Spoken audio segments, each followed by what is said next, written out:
Everybody know who I want next. I want Terrence Crawford next. You're gonna make that happen? Huh? You're gonna make that happen? Oh, definitely. That's the fight that I want. That's the fight everybody else want. Like I said, I'm gonna get these straps that I'm gonna go over there and take his shit too. All right. Errol, congratulations. Terrific fight this evening. Thank you, man. Now, strap season, y'all know what time it is, baby. Terrence, I'm coming for that motherfucking belt. All right.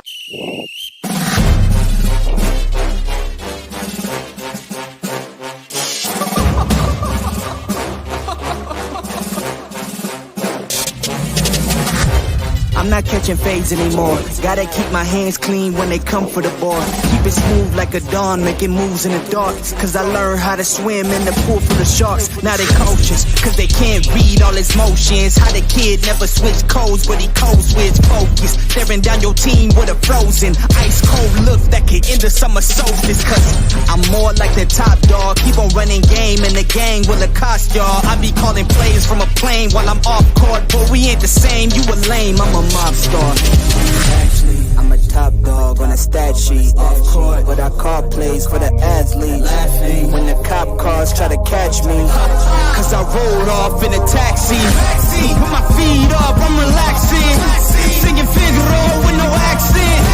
While I pour strings from the streets in. Do it all with a straight face, I'm the kingpin. Top dog, top flow, boss mode. I'm the kingpin. Showstopper, top dog, Godfather. I'm the kingpin. They know I'm a dog and a beast, man. Yeah, I keep the peace with a peace, man.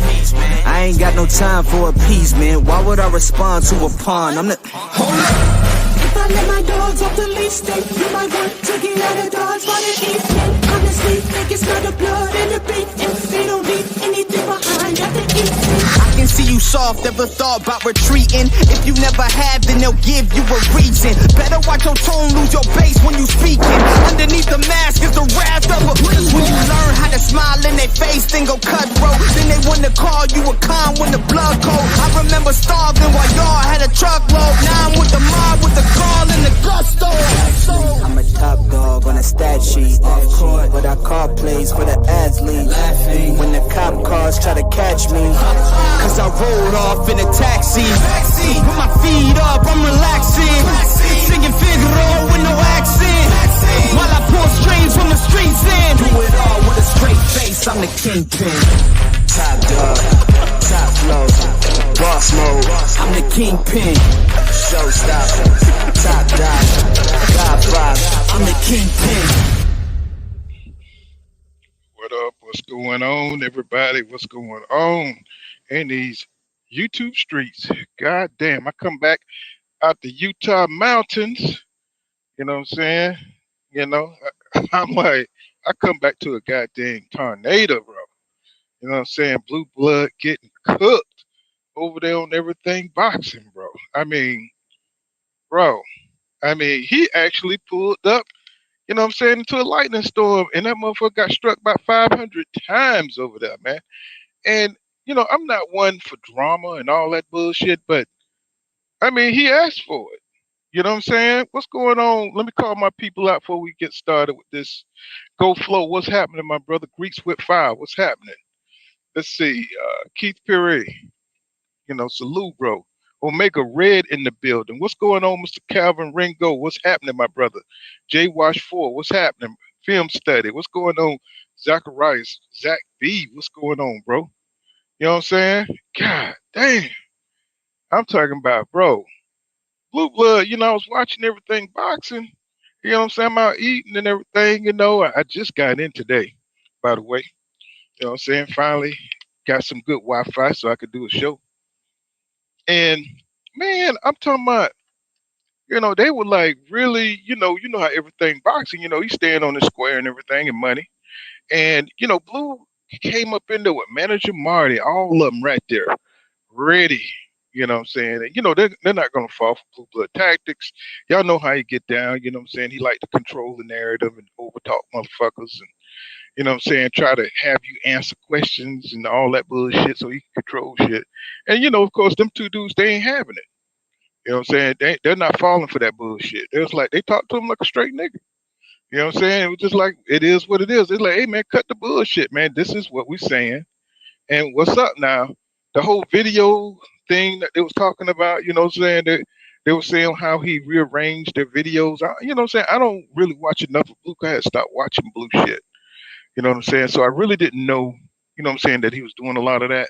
But I had heard things in the past that, you know what I'm saying, he was stealing people's shit and all kind of stuff like that. But you know what I'm saying, I really didn't get that much into it. You know what I'm saying? 'Cause, you know, I really don't really pay attention to shit like that. And I mean, I'm not trying to be like above it, but that's just how I am. I mean, I don't really, you know what I'm saying, I listen for the content. I don't listen for the drama and all that shit. But you know what I'm saying, it was just a lot of shit that came out.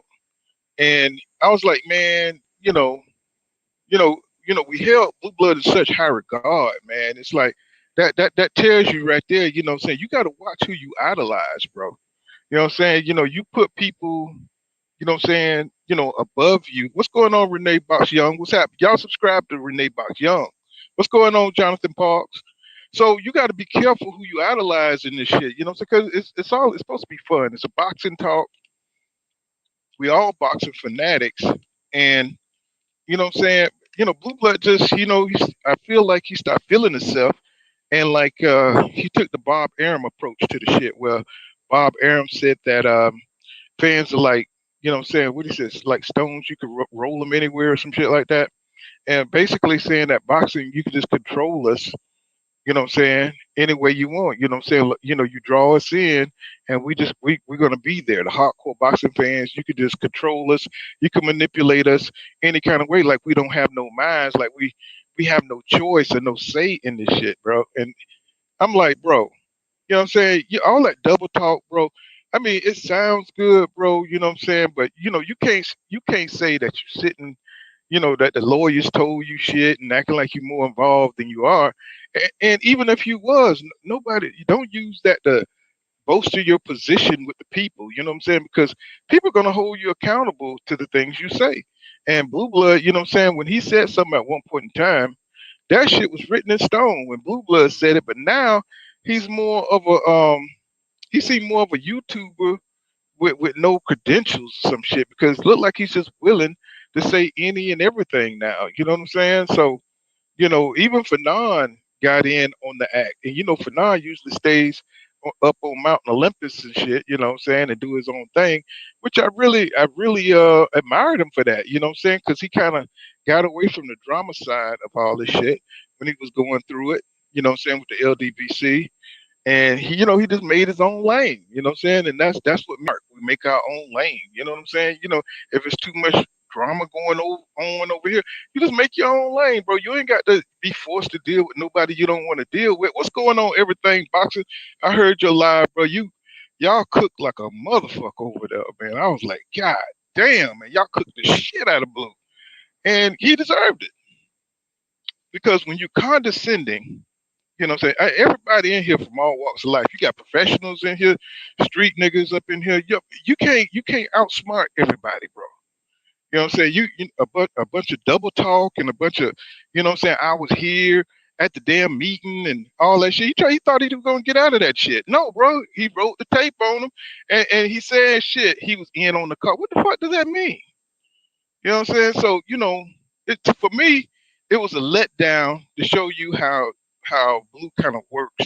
And you know, it's better to have people, you know, try to have some kind of, you know, before you expose who you really are, you know what I'm saying? Just be quiet, bro. You know what I'm saying? Do what you do.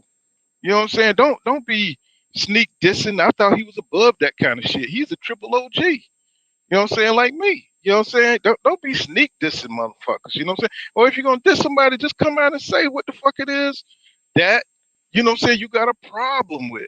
You know what I'm saying? You know, man, this shit is crazy, bro. You know what I'm saying? This is what happens when you start getting a little fame and you start smelling yourself. You know what I'm saying? You start smelling yourself. You know what I'm saying?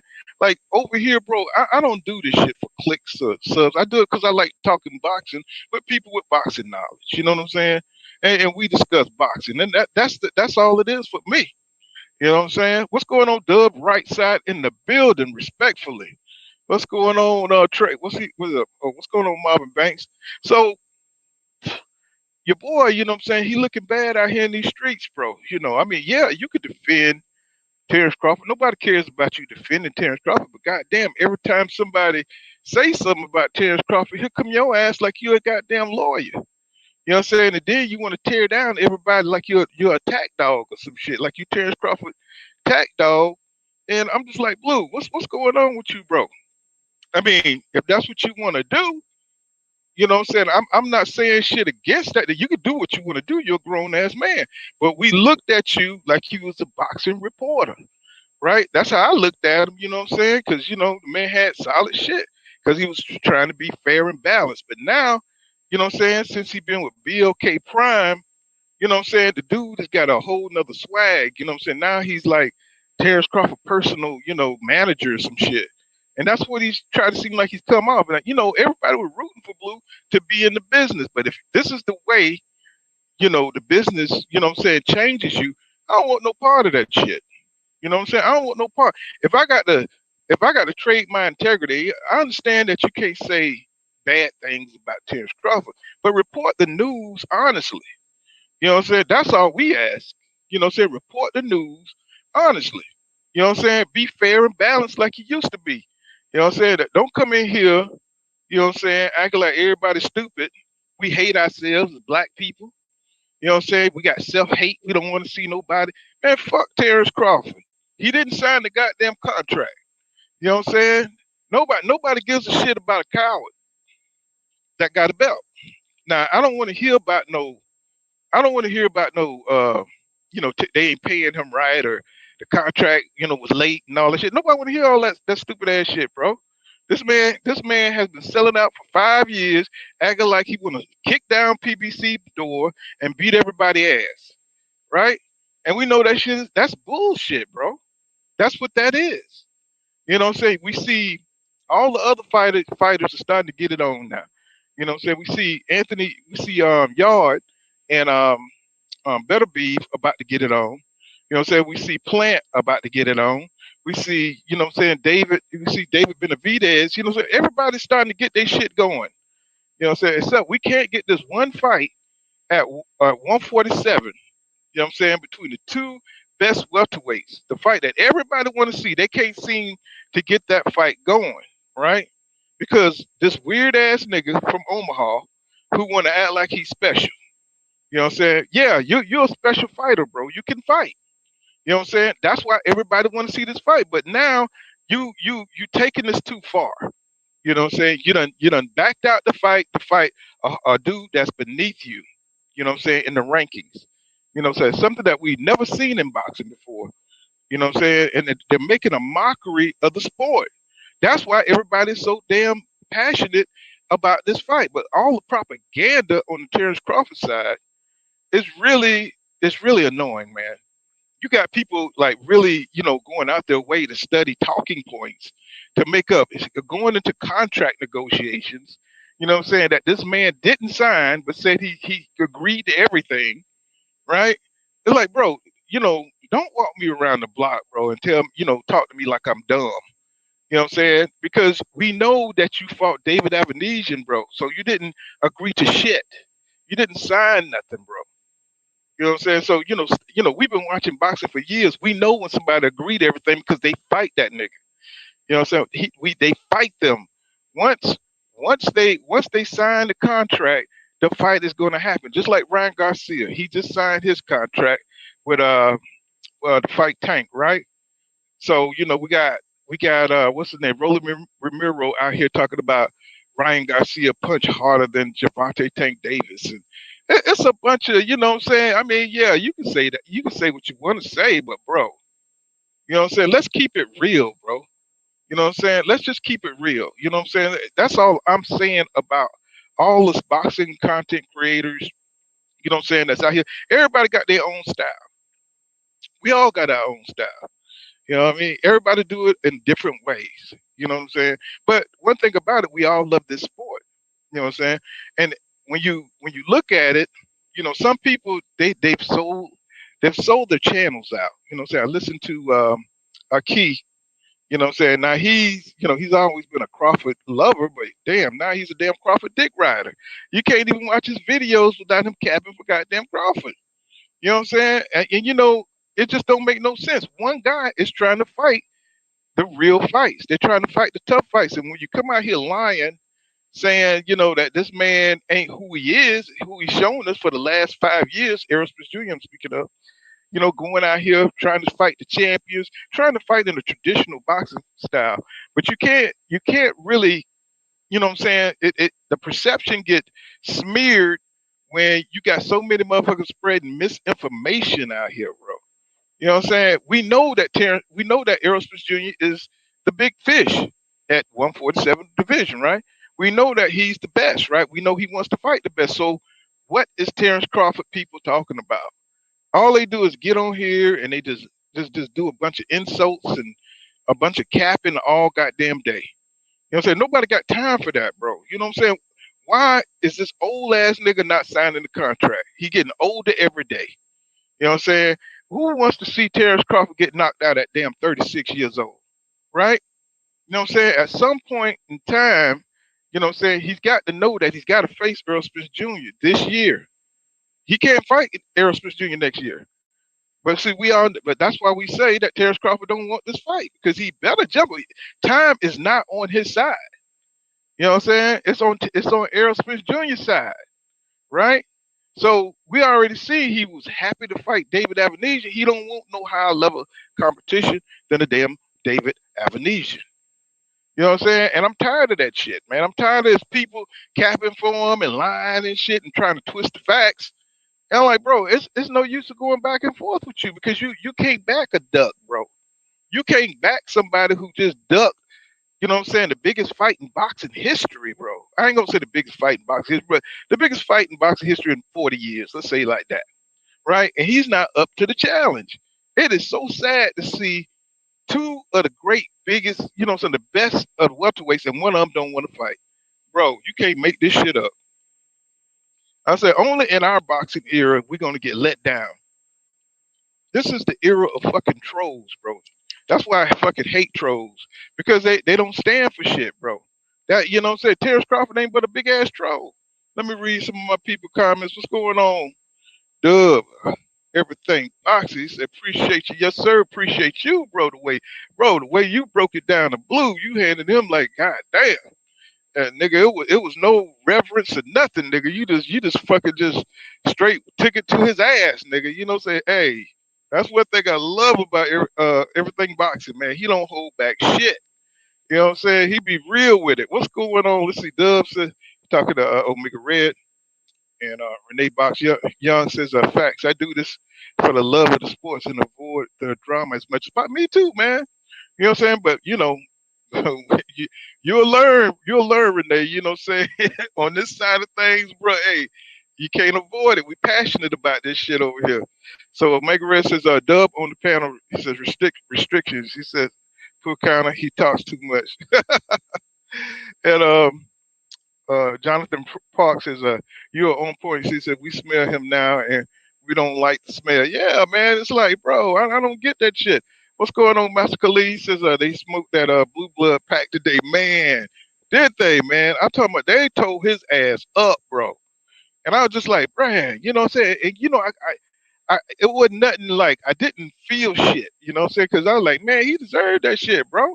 You still coming in here with that dumbass shit trying to make excuses, you know what I'm saying, for that shit, calling people small channels and being condescending, bro. You know what I'm saying? What happened to the humble Blue? You know what I'm saying? The respect for Blue. You know, he was cussing and shit. I was like, all that shit came out. All that shit, you know what I'm saying? That shit took a nosedive and shit. You know what I'm saying? I was like, God damn, they had Blue cussing, and I was like, okay, you know what I'm saying? We see you. You know what I'm saying? Renee Box Young said, that's the issue. See, I got though. He said people defending Bud too much is just weird. Yeah. All I'm saying is just say what the reality is. You know what I'm saying? Don't come on here trying to twist shit, you know, like people's dumb or like people stupid, trying to say the contract it was for next year and he could take a tune up. Bro, get the fuck out of here, bro. You know what I'm saying? Nobody's trying to hear that shit, bro. They've been in negotiation for 6 months, bro. It don't take that long to make a fight. Not when you want to fight, bro. You know what I'm saying? So, all this bringing in investors and shit, that ain't gonna work. Bro, you ain't got no money, bro. All you got is a funky ass WBO belt. That's all you got. You know what I'm saying? And nobody wants to really mess with you because you're weird. They don't want to mess with you because you're weird, man. You know what I'm saying? You think somebody gonna kiss your weird ass, man, and they bigger than you, make more money than you, you know what I'm saying, got more belts than you. You know what I'm saying? I mean, just because you got the one belt that they want, you're gonna walk around here like you the damn 3-belt champion. Man, you can't make this shit up, bro. Now my man, Earl Spence Jr. is trying to make moves. You know what I'm saying? Earl Spence Jr. don't want to fight don't want to fight Keith Thurman. He really don't, you know. But you trying to out here pretend and act like that was his plan B. That was PBC plan B because they didn't believe in your ass, in your sales. They didn't believe in you because they know your track record, bro. You think these people don't know how you get down, Terrence Crawford? You know what I'm saying? I mean, that you think PBC is gonna come back to the negotiation tables? You know what I'm saying? Gleefully thinking that you're gonna just come correct in good faith without some fuck shit. You know what I'm saying? Do you think PBC? This is a multi-million-dollar deal, bro. You know what I'm saying? And you playing games. You know what I'm saying? You playing games like you throwing dice and shit in the alleyway in Omaha, bro. Al Heyman is a real fucking businessman. So you got to have some business about yourself, and you can't be coming up there with that ragged ass Bomac shit, or whoever you deal with. You didn't even trust your lawyers, bro. You wasn't set up right. So you're gonna just turn over the table and go do what you want to do, like some little pouting ass kid. And your fans are trying to cover for you, and bro, you can't cover for that dumb ass shit. You know what I'm saying? Because you walked away from a fight that you said you wanted, right? But they won't hold you accountable because they know that you know what I'm saying, you the B side. You have no bargaining chips except for that belt. If it wasn't for that belt, Errol Smith Jr. wouldn't even be talking to you, bro. He wouldn't even be talking to you. I mean, because if you think about it, if you really think about it, Jerron Boots Ennis want the smoke. You know what I'm saying? He's acting more like a champion than Terrence Crawford. You know what I'm saying? He's acting more like a champion than Terrence Crawford. Really, and he don't have the experience of Terrence Crawford, but he got the mindset to go in there and make the fight happen and be real, not on some troll ass bullshit that I got to be the man. It's got to be 60-40 my way. And, he was getting a bigger split than was reported. He was getting a bigger split than was reported. So he really has no complaints. So if you look at all of it, you know what I'm saying? If you just simply look at it, this man is a fraud to me. To me, he's a fraud. He going around to Thailand and all this dumbass shit when he should be trying to get his mind wrapped around this goddamn fight. You know what I'm saying? If Errol Spence Jr. goes out here and beat the shit out of Keith Thurman, you know what I'm saying? Are we gonna have this fight? Is this the fight what we gonna see? You know what I'm saying? Terrence Crawford next? Hell no. He gonna do just like he did when he beat the shit out of Danny Garcia. He gonna fucking disappear. Just like when he beat Ugas. He gonna fucking watch it on TV. He gonna tweet about it, and he ain't gonna do shit about it. You know what I'm saying? This dude is not a champ. He don't have the champion demeanor. You know what I'm saying? He don't have a championship demeanor. Hey, I want to go out here and beat this guy. He's just acting. You know what I'm saying? He is just acting. That's what's happening with Terrence Crawford. He's a fucking actor, bro. You know what I'm saying? And yeah, he likes to match up his tracksuits pretty well. You know what I'm saying? That's about it. Film study says, y'all leave Blue and come to Death Row. And Omega Ray said, Dub, he said, notice how he tried to go live when Keon was live and it didn't work. Yeah, man, because they were roasting his ass. They were tearing his ass up over there, man, And I just hate to see Blue go out like that, man, because he has a real influence on everybody who started their channel. You know what I'm saying? You watch Fanon, you know what I'm saying? I watched them all from the beginning, you know what I'm saying? Even fucking 78, back 2010, you know what I'm saying? I was in here, man. You know what I'm saying? So, it is what it is, yo. You watch motherfuckers get big. It's nothing like a little fame and a little education that'll have a nigga head swole, bro. You know what I'm saying? And then, all of a sudden they acting different. They acting like they bigger than they really are. So Omega Red said, watch he go live when Monty go live tonight, the right side, and post game says they just talking today. What's going on, Calvin Ringo? He says, wasn't Crawford the same one in the interview that says fuck his fans? Yeah. You know what I'm saying? You just get tired of this shit, bro. It's like this. Why can't niggas keep it real, Master Khalid? Peace, OG. How you doing, man? I've been waiting on you, man. Man, God, I've been up in these mountains, man, trying to make this money. Yeah, I seen your post, man. You be careful, man. Yeah, man. I just been waiting on you, bro. I commented on your post early, like, man, let's go live and roast this duck. Oh yeah, no doubt. I'm like, bro, I'm like, Blue getting his ass toe up 10 ways to Sunday up in that motherfucker. Man, I was like, God, they smoking that blue pack, and the big bro for 9 came on and exposed his ass. Blue got the fuck out of there. Man, look, man, Blue had for 9 so high he would not let for 9 talk worth. Man, that shit was pitiful, man. I'm looking at Blue like, Blue, stop, bro. Just stop. Let the man talk. Man, Blue got the hell out of there. For 9 came on and said, basically, you a lying ass, Blue. And I hate to see Blue go out like that, man. That was my favorite channel, man. I can't understand. Yeah, me too. Mine too. Sell out like that, man. Damn. Hey, man. Hey, money changes motherfuckers, bro. You know what I'm saying? Money changes motherfuckers. A little fame, you know what I'm saying? But I don't think it was just the money, OG. It was the money, but it's more than the money because you've been watching Blue. I'm pretty sure you've been watching Blue a lot longer than me. Blue has always had this desire and need and want to be in the boxing game, a commenter, something. He wanted to be in the boxing game so bad. And like my brother, the real Marlo TV called him, the BBL Prime, they came and they gave him that opportunity. And he like, I'm about to finally be in the boxing game for real, not just YouTube. And he was willing to do everything for that. And he negated his integrity. He threw his integrity completely out the window for a goddamn Terrence Crawford. I mean, this guy, this goddamn Nebraskan is the weirdest, weakest. Terrence Crawford is just the worst, man. And you threw all that away for Terrence Crawford. Wow. I know, and he built a strong platform. He built a powerful platform. I think if he could have just kept it in perspective, you know what I'm saying? Yeah, you could go get into the boxing game, but still keep your integrity intact. You know what I'm saying? And that's what I think he could have did, OG. That's what I think he could have did. He could have did this because ain't nobody mad at him for doing a deal with Terrence Crawford. It's not Blue fault that Terrence Crawford is a goddamn duck. Okay, that's not on Blue. The thing is, Blue got out here capping for Terrence Crawford, lying for Terrence Crawford, lying on Earl Spence, lying on PBC, lying on Showtime. The man could have just came out here and said, yeah, we did the deal.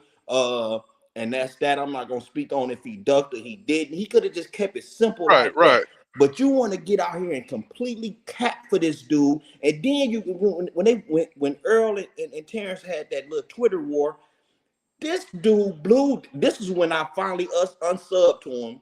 Because I was still listening to him, but I finally unsubbed to him, and I ain't even seen a video from him since. When that man said that Errol Spence did not write his own tweets, that's when I was like, I'm done. Because right now, this is sounding like self-hate. Because you are insinuating that Errol Spence isn't intelligent enough to articulate himself in that manner. That's what you was trying to say. Now that's self-hate, because you was basically calling the man stupid. What up? Let's get Dub in here. He was on for what's going on, Dub? Man, first things first, as always, shout out to my brother Poole County in the building, man. Salute to you, much love to you, brother. Master Khalid, man, much love, brother. I don't know who is this brother right here on my left. Film study. Film study. What's up, film study, man? What's up, Dub?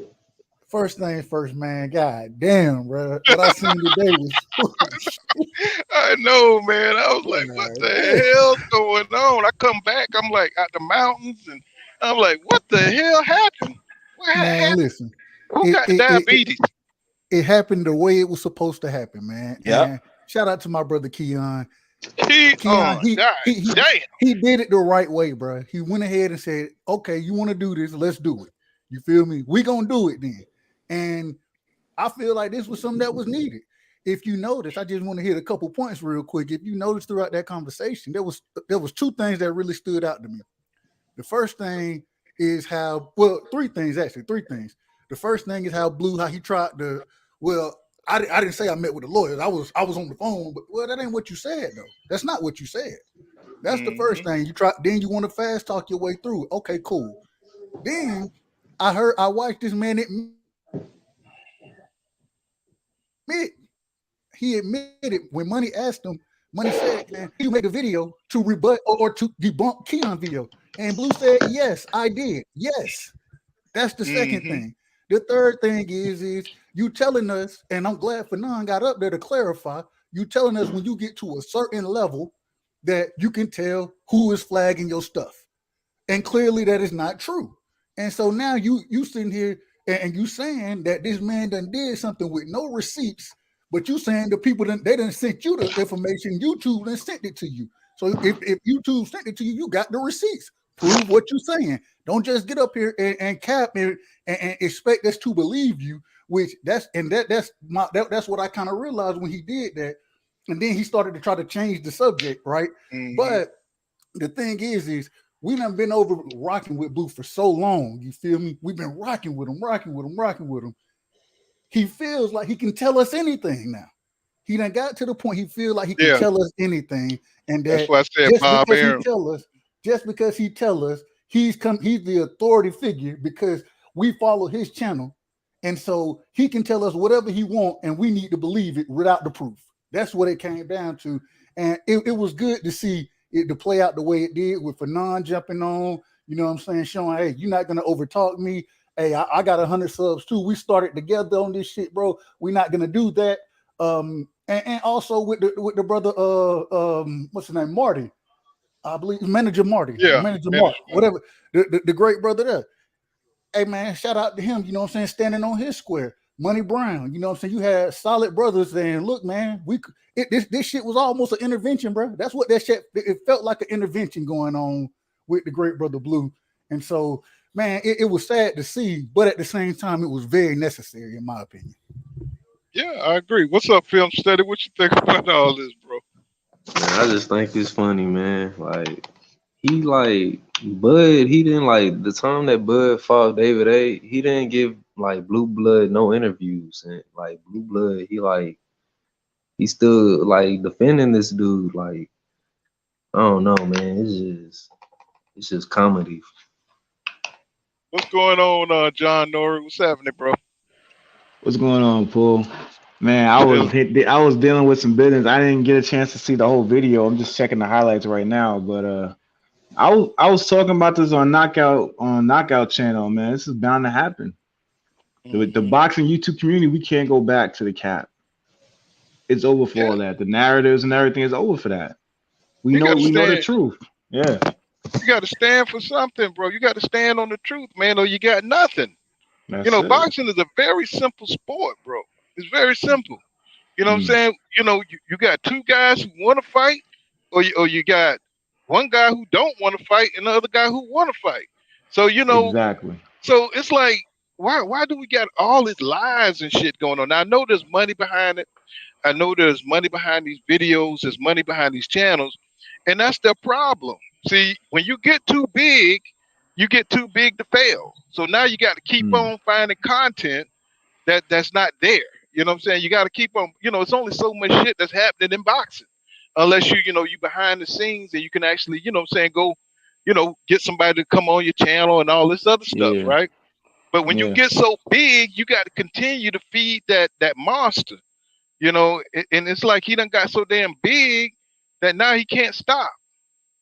He's got the, like I didn't even know about him taking other people's content and shit like that. So I didn't even know about none of that. I wasn't really interested in it, but I didn't know he was doing stuff like that. But everything, but Keon was saying how he would switch around his titles, and Money was saying the same thing. I was like, oh wow. I was like, what is this, bro? I mean, you don't have to do that, bro. You're the biggest boxing channel. Now I have seen Ego put shit on his channel that he stole from your boy Real Marlo about the eye thing. You know what I'm saying? I've seen him steal that little bit. You know Yeah, what I I'm heard saying? about that. Right. So you know what I'm saying? So these Yeah, I big remember that channels, shit. yeah, big channels do come to the little channels and listen in and take little tidbits, you know what I'm saying, and use it in their own, their forums. But see, I mean, if you do this for the passion and the love of it, then you don't have to worry about going around stealing people's shit. You know what I'm saying? If you're not worried about getting clicks and all that and trying to, Mm-hmm. build up to be the biggest boxing channel, you ain't got to worry about it. You do it for the love. So no matter what goes on your channel, you know what I'm saying, you still get to talk to your people, right? But now your people don't believe in you because you don't stand for shit. You know what I'm Exactly. saying? And I just don't get it. I'm like, why would you do that to yourself, bro? You built a great channel, a powerful channel where people like really listen to what you had to say. Everybody had to come in and listen to what the hell Blue Blood had to say for the day. You know what I'm saying? But And, now, and I go met ahead. you meet so many good man, bro. I met Pool. I got to your show. You know what I'm saying? Fucking with Blue Blood. You know what I'm saying? Renee Box. You know EPB. All KQKC. A lot. Blue was one of the first channels I was watching. You know what I'm saying? So I met a lot of y'all from watching him. But at the Mm-hmm. same time, bro, there was a point that you was keeping it a bean regardless. You was keeping it a buck, and Yeah. then the shit that went left, bro. You went left some type of way. You know what I'm saying? And I don't know, man. That shit's sad to see, bro. That shit's sad to see. I just hope the brother Right. find his way back to just find your way back to the truth. Whatever the truth is, in your opinion, just keep it Yep. a buck. That's it. Just Yeah, keep it a buck. and Fanon said something really, insightful. He said that boxing's supposed to be fun, bro. This supposed to be this is something we love. So it's supposed to be something that's fun, something that we really, what I'm saying, that we're in our element. You know what I'm saying? When I talk to you guys, I know y'all boxing. So Mm. I'm saying, I know whatever I talk about, y'all gonna be on it. You know what I'm saying? Y'all gonna be on top of it. That's the beauty of the boxing community, because when you say something, somebody will correct you or they'll let you know what's going on with that if you don't know. So, they got in the way for that. They think they bigger than the boxing fans that's out here just because they come on the channel and talk boxing every day. Or they put out content every day, or they know a few fighters, or they know a few people behind the scenes. Now this nigga talking about he in on the lawyer conversation. You know what I'm saying? But I'm yeah, like, that's where he got. That's where he got. I'm And like, nigga, see, goddamn, you Blue. writing up the contracts too? See, Goddamn, you Blue got. wrapping hands and shit? What's He in the going on here? room. See, He Blue feels got special. caught He in in the room. Blue got caught in several lies tonight. He got caught in a lie about he talked to that lawyer, because I remember that. I was listening in to that show when he said he talked to the lawyer, and then he also said my because it was people in this chat eating his ass up. So he was arguing with the chat, and he like, what are you talking about? My people just gave my partners. This is what he said, his exact words. My partners just gave Terrence Crawford $10 million.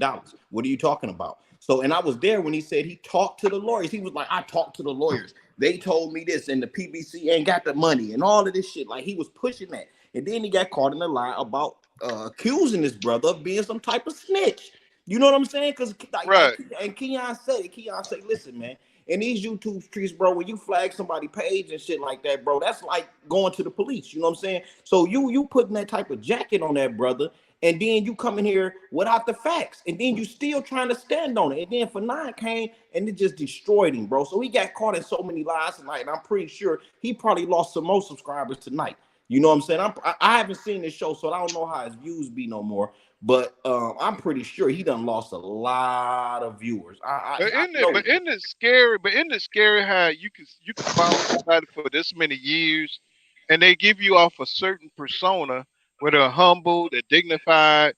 You know what I'm saying? They show you this really great image of themselves. Then they just in a couple of months they just change all that shit around. All that shit just get destroyed. You know what I'm saying? They show you their real self. You know what I'm For the saying? love of money. Let me get Omega Red super chat. Thank you for that $5 super chat. He said what pissed me off is when he said you hate the yourself because you didn't buy Bud Light. What the fuck? You right. That was some straight bullshit. Bro, come on. Who?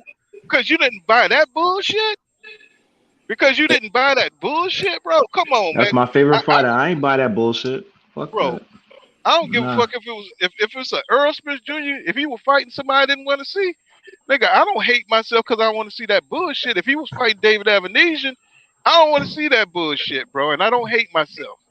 You know what I'm saying? That's why I asked the question, OG. That's why I asked the question. Was it self-hate when you made the accusation against Errol Spence that he's not intelligent enough to articulate himself in those tweets? You know what I'm saying? For you to come out here and say that man, and he said it so definitively, like he knew, like he was there seeing who writing the shit for him. He was said it so definitively that Errol Spence did not write those tweets, and I'm like, wait a minute, this is blowing my mind right now. Okay, Errol Spence, what it looked like to me is that Errol Spence was reading directly from the draft, and that's why he used the legal jargon that he used. But for you to insinuate that this brother is not articulate enough to, or is not intelligent enough to articulate himself in that way, bro, that right there is self-hate. Me not paying for a product that I don't want, that's not self-hate. Self-hate is when you insinuate that another brother is not intelligent. That's worse than what you know what's real self-hate is not acknowledging when brothers are in power. I'm tired of that. That's worse than what the Eddie PBC Hearn is said in about power. I'm tired of these dudes going to the other side trying to get acknowledgement, trying to get, eating the crumbs and then hating on who's in power. We in power now. We running boxing right now. But come to the winner's circle, man. Enough with the BS. But one thing we learned is that Blue would use his status to lie. He would use his status to lie. That's one thing we learned about him. Fact. You know what I'm saying? He would use his status to tell us any old bullshit. You know what I'm saying? And now that we know that, we can't believe nothing he say now. You know what I'm saying? I mean, bro. I mean, shit, man. I mean, he has failed from grace so hard, bro. Just because he got a opportunity. You know what I'm saying? And he messed it up, bro. Sometimes, even let's say you get $20 million tomorrow. You got to move slowly because you never had that kind of money before, right? And you got to ask advice of what to do, you know what I'm saying, before you get in there and you mess it up, right? So when you get an opportunity and, you got to act like you've been there before. You know what I'm saying? Don't get in there and start acting like, God damn, like you the big head, like you the biggest thing in boxing. You know what I'm saying? I mean, what we saw was just, it's almost like that. It's almost like, I don't know, like he was Icarus. You know what I'm saying? He was flying too close to the sun on wax wings. And the motherfucker just came. Got burnt the fuck up. Yeah. Burnt the fuck up and came crashing down back to earth. I'm just like, bro, I mean, he like David Ruffin.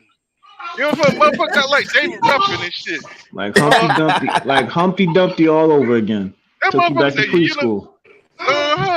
You know what I'm saying? Like he got like David Ruffin on our ass and shit. You know what I'm saying? Like, oh my God, man. But I will say this. I do give Blue credit for this. A lot of motherfuckers wouldn't have jumped on that panel either. A lot of people wouldn't have. So I give him credit for jumping up there. But damn it, it was exactly, I believe it was what he needed. It seemed like I said, it was an intervention. And it's like, hey, bro, we see what the fuck you doing. We see it. Nigga, that wasn't an intervention. That was a fucking ass whipping, nigga. That was a goddamn. Hey, sometimes that was a gangland hit. Initiation right there. Yeah, I agree with you too, though, Doug. That was like an intervention because it was brothers that love him, man, and telling him about himself, bro. You want some bullshit, Blue? Stop it. And it ain't not a hate, bro. It's we see what you're doing. And because we love you, I'm gonna keep it a buck with you, and I'm gonna say your name. I'm gonna let you know I'm talking about you. Hey, my nigga, I thought everything boxing was gonna have a fucking conniption. I thought everything boxing was gonna have a conniption when Blue said that he got his clicks off his name and shit. Oh man. My God. I gotta see this video, man. Bro. Bro, you ain't seen the story? that nigga Nah, I shouldn't ain't be see it here yet. I was like, dealing with some business all day. Bro, my you gotta see nigga. that shit was amazing. It was amazing. Hey, It's that on nigga was everything about to catch boxing. one. Yeah, Yeah. ETV. He came onto the pin of everything. Yeah, so Yeah. yeah. Go look at ET. Go look at what the title was exposed or Blue Blood exposed, something like that. And so you know what I'm saying, ETP do like he always do, took it easy for a second, and then he was like, man, we Yeah. finna cook now. You know what I'm saying? He brought money on the panel, and he brought the brother that Blue been getting into it with, Manager Marty. Or Manager Mark, I don't want to say the Oh, brother's Yeah, name. they had the gauntlet. Oh, Yo, I I know gotta that. watch that, bro. I ain't see that. But they just kept it a buck with the brother. And I mean, Manager Marty, he him and Blue been going back and forth, so they all just kept it a buck on what's going on. And but shout out to Blue once again, and shout out to Fanon for jumping on the panel as well. Shout But out like to the brother. Blue tried to Yeah, discredit Manager Marty, man. How he tried to discredit Manager Marty, man, and accuse him of clout chasing. Hey, But Blue, but Film you know, Fanon never liked Blue though. You know what I'm saying? Hey, Film 'Cause it- Study, you got some background, bro. Mute yourself respectfully, of course, Yeah. respectfully, but mute Yeah, yourself. Fanon, Fanon, he cool, but I don't think he never liked Blue Blood. He used to accuse Blue Blood of being in with Bob Arum and shit, saying he was a mole for Bob Arum. Oh yeah. You know what I'm saying? So, I mean, I watched Fanon from the beginning, man. I bought both of them, really. You know what I'm saying? I watched them from when they first started up, man. Hey, But Fanon, Fanon, I can't comment over there, you know what I'm saying? So I check Fanon out every now and then, but I went over there talking to Devin Haney one time, bro. I went over there talking to Devin Haney one time. That nigga blocked the shit out my. Hey, Doug. Yeah, he sniped my ass, bro. Hey, Doug. He blocked me for calling him a Haney hater. and then I clicked onto his live one day a couple times. And we kicked it. I'm like, yeah, OG. I'm like, man, you got me blocked, man. He like, I got you blocked. I'm like, yeah, let me tell you why. I said, you got me blocked, bro, because I feel like you do be hating on Haney. I say, even though you even though you tell the truth, but your disdain for him, it shows, man, and it reeks that you have a disdain for this young brother. And in my opinion, if you got this much disdain for this young brother, man, you might need to sustain from even talking about it. Yeah. And see, y'all know how I rock with Dev, so right. And I mean, I'm really new to it. I was only over there probably less than a week, bro. This is probably my third stream over there. And usually when I jump on the channel, I just kind of listen first, then I start to comment. And so I commented something. He was talking about Dev, bro. And he blocked it, man, immediately. Hey, get him out of here. Nah, he ain't. Nah, hell no. I was like, Let me get this super chat. Omega Red, thank you for that $5 super chat. He said this wasn't hate. He said everyone is respectful at some point of time, but real men only can take so much.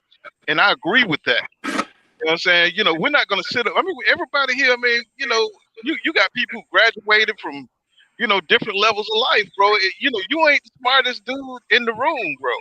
You know what I'm saying? It's like that's one reason why I really kind of stopped listening to Fanon, because he had got to a point where he kept talking about his argument ability.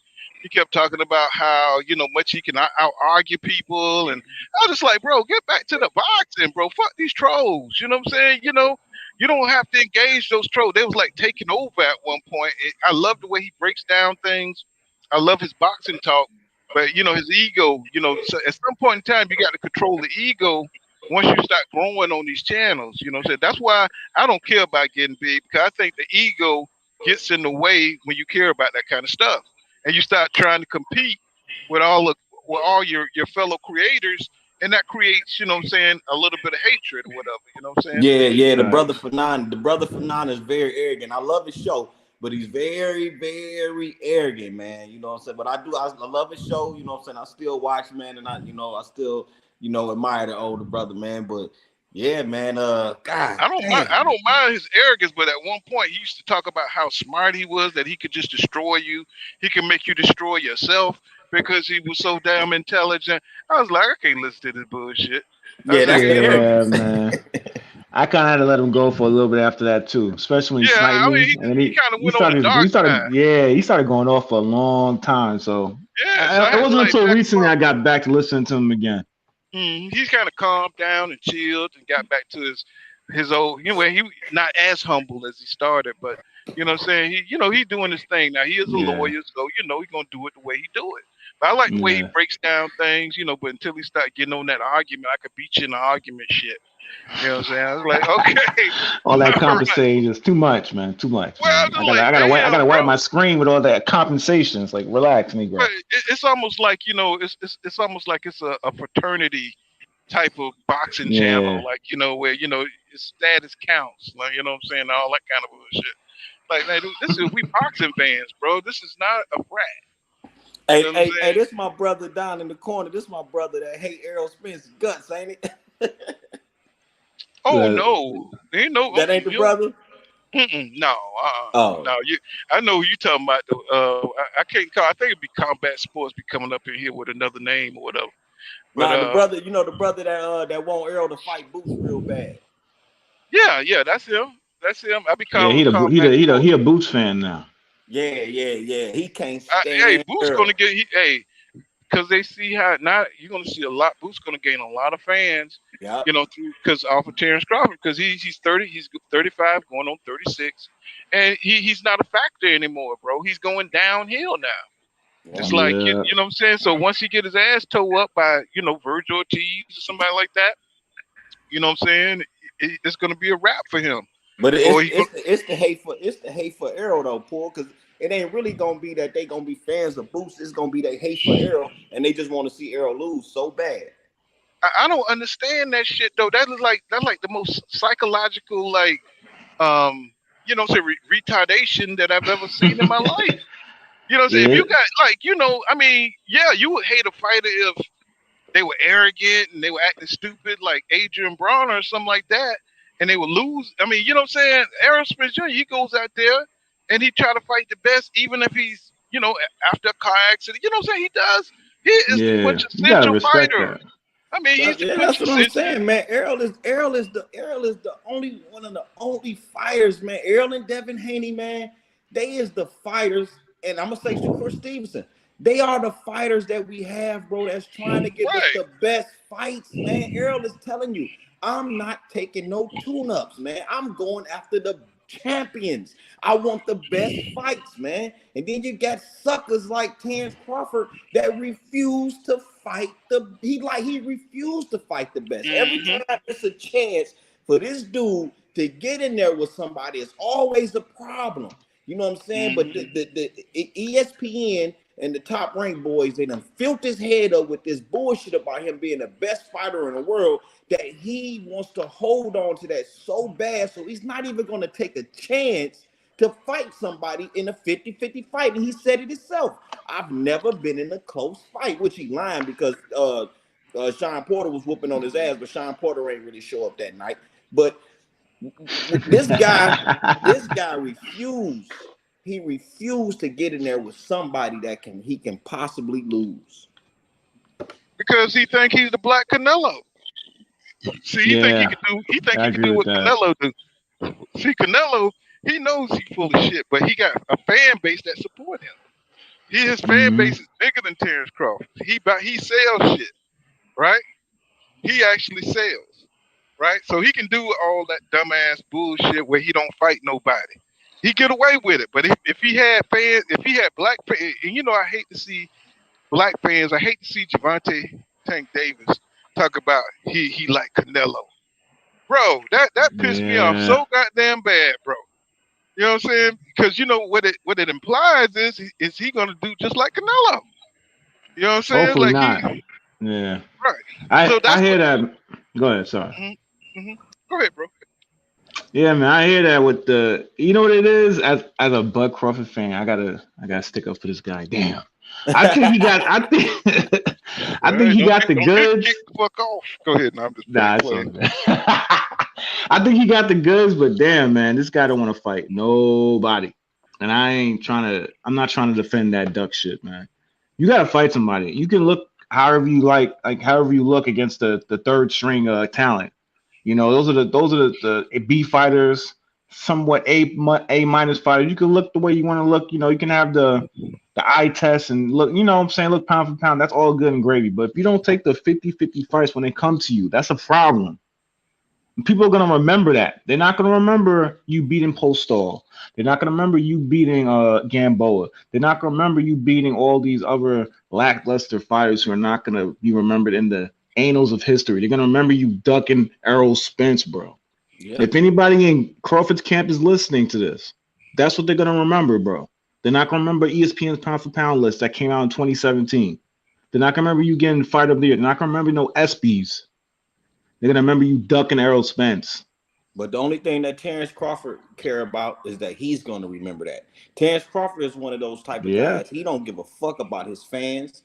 All he care about is his accolades and how his people view him. You know what I'm saying? Because anybody else that look at him in a different way or tell the truth about him, you're a liar. You know what I'm saying? And the reason why we so mad, the reason why the boxing world is so mad, because we believe, we don't know, we believe that Terrence Crawford is one of the best. And if anybody really look at it, Errol Spence had enough respect for this man. See, Errol Spence respect Terrence Crawford more than he respect himself. Errol Spence said, you know what? I do think you, and I'm just paraphrasing, you know, I'm putting words in his mouth, but this how I look at it. Errol Spence looked at it and said, you know what? Terrence Crawford is the best. So what I'm gonna do is I'm gonna get all these other belts over here, and the two best is gonna fight for welterweight supremacy. You know what I'm saying? That's how I looked at it. And if nobody else can respect that, man, I respect it. You know, I'm gonna say you for last because I believe you are one of the best. We are the two best in the division, and we gonna fight for undisputed. And Terrence Crawford said it himself. He said this is the best time for this fight because it's for all the marbles. And you gotta respect Errol for that. Yeah, there's none disrespect with that, man. And what they say, you saved the best for last, right? You saved the best for last. Yeah. Right. And so now this is the like I understand about the other times. I understand it, you know, back when, and I ain't gonna hold you. Although I got EJ winning the fight, I ain't no huge EJ fan. I like EJ, but I ain't no huge fan of EJ, bro. It is what it is. I like Bud and EJ damn near the same, just to be real. And back then, I was kind of looking at that shit like, man, EJ don't want to fight this dude. He don't want to fight him. And so you remember we went on your channel. Go ahead. I'm sorry, I didn't mean to cut you off. Go ahead, bro. And I'm just gonna say, and then with after EJ got that Ugas belt, you feel me? He went and beat Ugas ass. And I was one of the people, man. He don't want to say Bud. Now I was one of those people. I admit it. I had no problem. I don't see how though. I don't see how. Hold on. Let me. And so after all of that, after all of that, and then EJ get in the motherfucking ring and say, "Hey, Bud, I'm coming for that motherfucking belt." And now all of a sudden we see, and then this is the other problem, and this was another issue I think Blue had today when manager Marty got on there and started explaining the process that you got to go through to pull a motherfucker. Like David Avenesian, who already got a fight signed, you know what I'm saying? The process you got to go through to get that, to make that fight happen when we being told, you feel me, that that the fight was made in 24 hours. And, man, it's bullshit. The man, he literally has ducked out. He done ran from the fight. And now I'm supposed to respect that? No, I can't respect it. It is what it is. It is what it is. So go ahead, my bad. Go ahead. And that's the worst part of it, man. It'd be one thing if you know if he was really getting a bad contract or some shit like that. You know, sometimes that happens in boxing. We will understand that, and maybe I come back to the negotiation table. But that's not what happened. You agreed to terms, and you ducked out the fight, bro. And then you try to lie about it. That's unacceptable, man. As a fan, as one of your fans, bro, that's unacceptable, bro. And I think you have a high chance of, I think you have a high probability of knocking this guy out. But when you act like that and you go on Twitter and you only got Twitter fingers, but you don't got no fingers when it comes to that contract, that's a problem. But see, Doug, that's a big problem, bro. You remember when me and Up used to go when we went over to your channel and how passionate we was. And we jumped all over your guest because, you know what I'm saying, he was tripping about Terrence Crawford. And you ain't understand back then, you know, you was kind of in between, still kind of filling it out a little bit. Well, you remember? Yeah, I was like, bro, I mean, damn, the man, I can't be on Bud's head just yet, bro. We can't get on his neck, buddy. But what I always told you, if this fight don't get made, or I'm gonna be on somebody's head. And it got to the point where I was like, man, and this was before negotiations had came out and Bud did the shit he did. I said, I was at the point, I'm saying, man, it was Bud, EJ, Steven Espinosa, Bo Mack, Derek James, fuck them all. That's where I was at with it. Yeah, fuck whoever was going interfere. Whoever was holding the fight up, whoever was holding that motherfucker up, man, fuck them all. Hey, Doug, but Doug, go back to what you said, bro. When you said, you know what I'm saying, you didn't believe Errol wanted to fight. I heard Errol what he said from the jump, and I understood what he said. And me and my homeboy, because I flew to Dallas, I was on the floor. I was right there at the ring when he called Terrence Crawford out. I was right there at the ring.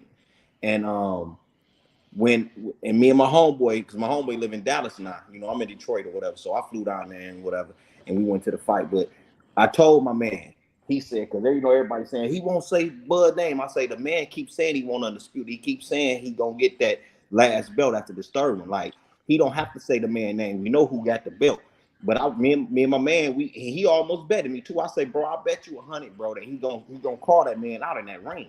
Like I knew it. Like it was like, and if he wouldn't have called Bud out in that ring, I would have had it in for Errol. But I knew it. I say, this is the moment. Watch this, bro. We about to get this fight because I really thought Terrence Crawford wanted to fight. But I don't really think that Terrence Crawford is just scared of Errol Spence. I think he's scared of losing, and I think his jealousy of Errol because he's so mad that Errol is a bigger star than he is. He feel like he should be the biggest star. You know what I'm saying? And that's how I feel, man. It's just more than just fear, man. He's jealous of Errol, bro, and he don't want to give him that shine. The only thing that stopped me from going all the way in on EJ was whenever he fought, and even after the car accident, you know, he came back for straps, you know what I'm saying, or mandatories, one or the other. He was either defending his shit or he was going for the belts. And so it's hard for me to say an individual ducking when they, especially when they unifying. I can't call nobody a duck who unifying, but I was like, man, EJ don't want that fight, bro. It ain't gonna happen. And now it came down to it, and it was possible. And this motherfucker went out the back door. My God, man, it's the saddest shit I've ever seen in a long time, bro. And you went to fight David Avenesian. Oh man, you didn't even give us a good fight. If you gave us a good fight, we'd give you some leisure, but not even a good fight. It was a bogus ass fight. We seen how all this shit we see all this evidence. How can these motherfuckers build a case? You know what I'm saying, for Terrence Crawford? How does he have so much support when he's done? I mean, this means anybody can duck in boxing and not call it a duck, bro. You know what I'm saying? You know, you look at Porter. I don't know what they mean by ducking, nigga. What you mean? What you mean you don't understand what they mean by ducking, nigga? Yes, you do. You know what I'm saying? I mean, I be listening to that bullshit, bro, and it get on my nerves, bro. It's like, just call it for what it is. I mean, this is boxing, bro. It ain't nothing gonna change. When it comes to the business, I didn't understand why I couldn't get Floyd Mayweather. You couldn't get Floyd Mayweather because he's the face of boxing, my nigga. You ain't nobody. You ain't got no belts or nothing to fight Floyd. You know what I'm saying? But you seen his co-host getting his ass though, Paul. His co-host was like, nah, Terrence ducked that fight, man. Right. Yeah. And you know, you can tell he an Earl Spence Jr. fan. Cause when Earl came on that motherfucker, he was damn near, you know, like in praying position and shit. Like, you know what I'm saying? Earl, fuck you, Porter. You know what I'm saying? Yeah. It's like he gonna tell my people say I hate on you. I kind of hate on you, nigga. You know you hate on him. Because you know you got in the best shape. Know it. You got Sean picking Terrence. You know what I'm saying? Which is okay. You got your pick, but you look at Sean Daddy, the man that trained him for both of them fights, and that man say Terrence Crawford ain't got a chance to beat Errol. Right. That tells you something. Now they're gonna pretend like Porter didn't come in the best shape of his fucking life. We never seen Porter in that kind of shape. That man could have ran around the ring 5 times that night. He was still been ready because he wanted to show Errol Spence. He had something to prove, right? When he fought Crawford, he was on his way out, bro. He had arthritis in his hip, he said, his daddy said. You know what I'm saying? The dude didn't even have trained. He was trying to get into the media. You know what I'm saying? So they're going to try to act like that version of Sean Porter is the same version that Errol Spence Jr. fought. That's bullshit, bro. And I never hear people talk about this, Paul. And fellas, I really want to know, did y'all pay attention? Because I did. I was right there when Terrence Crawford and Terrence Crawford and Sean Porter was fighting. Did y'all see Terrence Crawford ring walk? Did y'all pay attention to his energy when he was walking to that ring? I mentioned that shit in my lives, bro. I said, that nigga he came in there like he wasn't smiling, showing them horse teeth. That nigga was all about business. He was all about he was focused like a concentrating. mug. No, Paul. No, I'm talking about when Sean Porter was his ring walk with Terrence Crawford. He did not look interested at all. No, we know because the nigga didn't have train. Yeah. He didn't have train, man. You know what I'm saying? Of course he did. Did I miss a super chat? I hope I ain't missed a super chat. Let me see. And, somebody just dropped. Now I will say this though, man. That's that man's fault that he half-ass trained. That's his motherfucking fault. He shouldn't have did that shit. And if he felt like he was gonna retire, I can't put that on Bud. I can't put it on Bud. Oh no, that ain't on Bud. Look, nobody ain't putting on Bud. But what we're saying is that wasn't the best version. It wasn't the same version. It's just giving it context. Hey, right. It's the same. That victory is the same in my eyes as EJ victory over him. And respect. It is because that's Sean Porter fault. You're right, Dub. You're 100% right. The only point that I'm making is Terrence Crawford his head was not in the game at all. No, Sean Porter.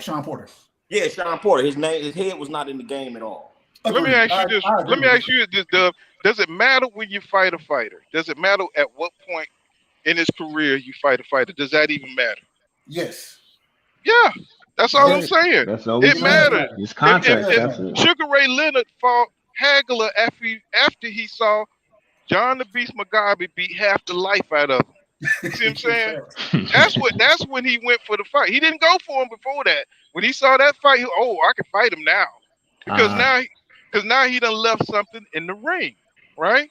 You know, that was a hell of a fight. And it took a lot out of Hagler. And that's when Sugar Ray said, I got a chance. I could beat him. Now he's not as fresh. He done went through another war. All Hagler fights were damn near wars. Right? Yeah. So, you know, when he saw Sean Porter go through that war, you know what I'm saying? Any fighter that goes into a war, 12-round war like that, they're not the same, bro. You saw Evander Holyfield in Riddick Bowe, right? You saw those fights. They took a lot out of each other. They were no good after that shit. You know what I'm saying? They took a lot of vitality out of each other, right? So you know what I'm saying? They're not the same. They're not as fresh. So you know you could see you got these fighters who are strategically trying to float through the fucking division, not trying to fight guys at their best, trying to pick times after accidents and shit, and trying to challenge them, and they want their name on their resume, and they want to prance around like they did something. I don't respect that. I want you to be the type of champion that want a guy at his best. You know what I'm saying? It's like Screw trying to get an advantage, like Canelo trying to like Cotto, like he fought Cotto, like he fought Sugar Shane Mosley. You know what I'm saying? At the end of their career, hey, somebody mute yourself because you got background. You got that background. Yeah, so you know, you want to fight a dude that's when you get your respect, bro. Nobody respects you trying to goddamn tiptoe through the damn division and trying to find an advantage and beat somebody, beating David Avenesian type fighters, bro. You should have never fought that nigga. That brought your stock down. You couldn't even sell 8,000 pay-per-views, my nigga. It's like what I say. That nigga pulled David. I've been sneezing from another fight to fighting. He pulled him from another fight. That's incredible right there. Yeah, Marty was on here. He told us all about it. How he pulled. They went through the commissions. That's what the Star was all about, because they was trying to pull David off that card. So when you see these niggas on here lying and capping, you know, so I saw Knockout go out, and I don't even know why he put himself through that shit, bro. Arguing with these delusional niggas that got to keep capping on their channels for these fake ass champions. You know what I'm saying? Nobody, you know, we real boxing fans, bro. It's real simple. Yeah. Just keep it 100, bro. You can talk about that and be successful. You ain't got to live off the hate, you know what I'm saying, to make your channel successful. You know what I'm saying? We talk if Terrence Crawford was Earl Spence Jr., we'll be talking about Terrence Crawford. You know what I'm saying? We'll be saying he the champion, the 3-belt champion. You know what I'm saying? It don't matter, bro. Y'all make it this adversarial bullshit. Y'all make that. You know what I'm saying? All these fake ass boxing fans, and there's no real reason to really hate on somebody who's trying to do the best in boxing. So, the PBC right now got the fighters. It's no reason at one point Top Rank had the fighters. You know what I'm saying? So it goes back and forth. Golden Boy. You know what I'm saying? It goes back and forth. It's no reason to be on one side. It's about boxing as a whole. Is what I'm saying. All I'm saying, Paul, do I hate myself because the great or AB gonna be fighting in Georgia, and I'm not paying for that fight, and I'm not going to the fight because it's against Michael. Is it Michael Williams? David Williams? Somebody Williams. I ain't never heard of the brother.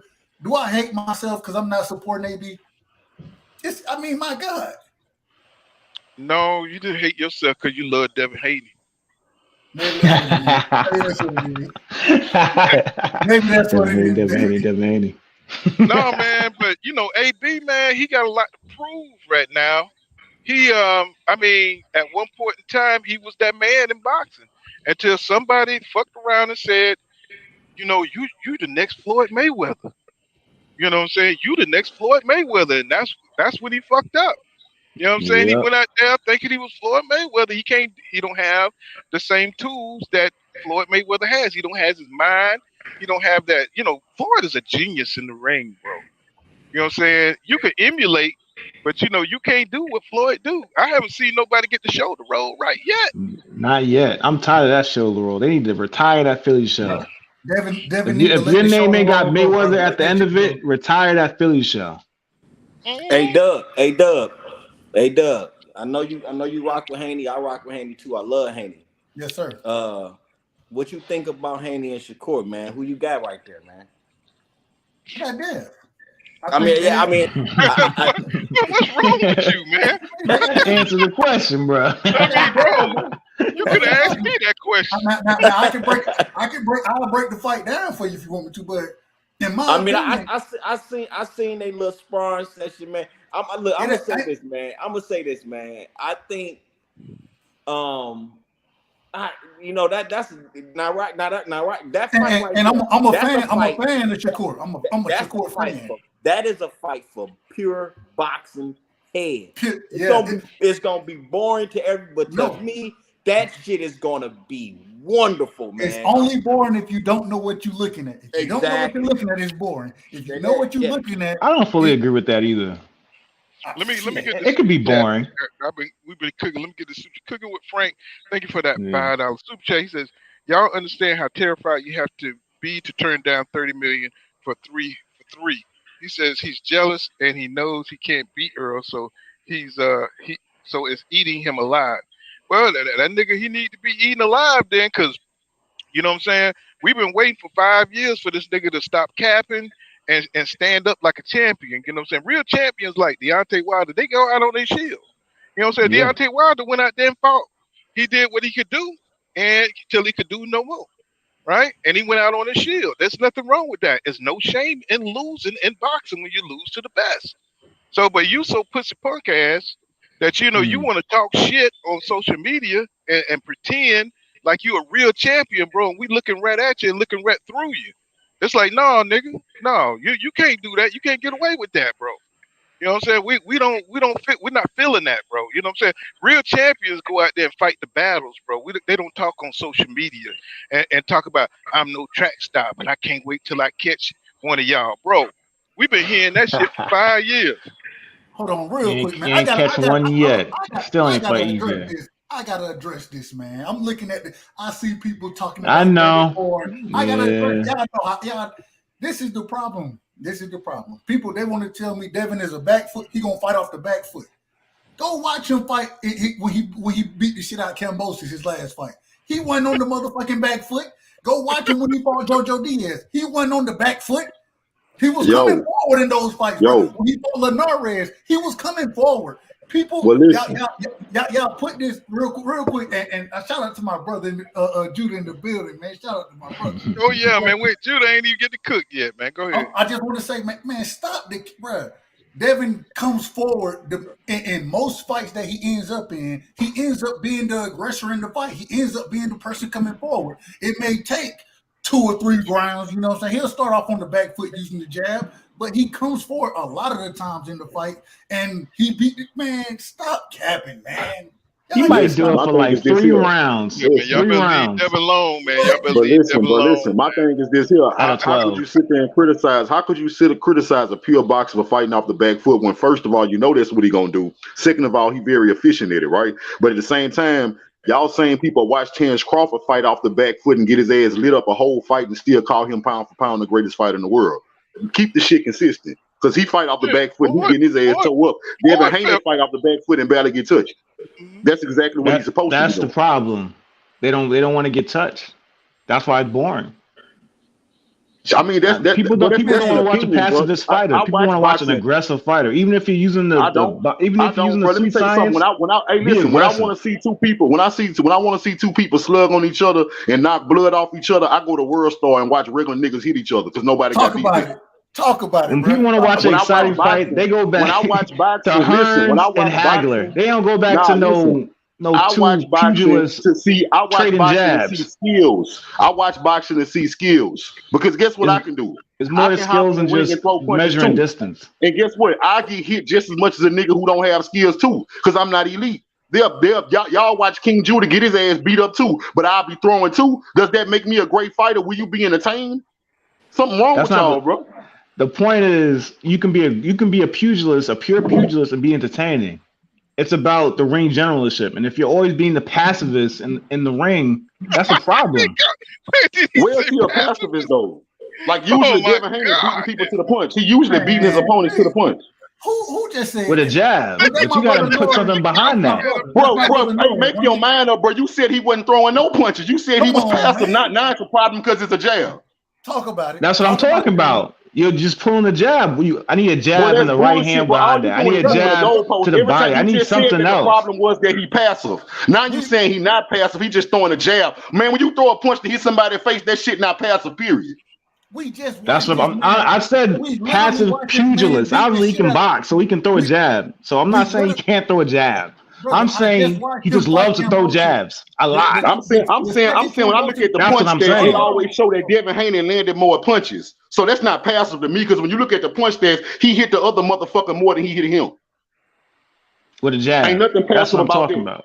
That's what I'm talking about. Ain't nothing passive about that. You don't put it on. When you get in a fight, and you swing 1,000 punches, you only hit me twice, and I hit you 1,000 times. At least he put something on the line. He's willing to take a punch, so he can get in between that shit and really catch you.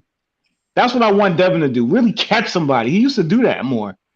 Why the fuck would he want to do that? Why the fuck would he want to do that if he knows he can get away from it? He has the ability. He doesn't have to be so safe all the time. Sanders to run through every defender when he knows he can go around there. That's not what I said. That's not what I said. That's what you can get your yards up, but sometimes go for it. Go for a highlight play. You don't have to take a punch.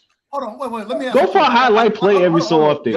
Try to dump the ball sometimes. John Nork, let me ask a question, bro. Yeah. What's the most important punch in the sport of boxing? Of course, it's a jab. I'm not saying he can't box. I'm not saying that. That's not my point. I never said he couldn't box.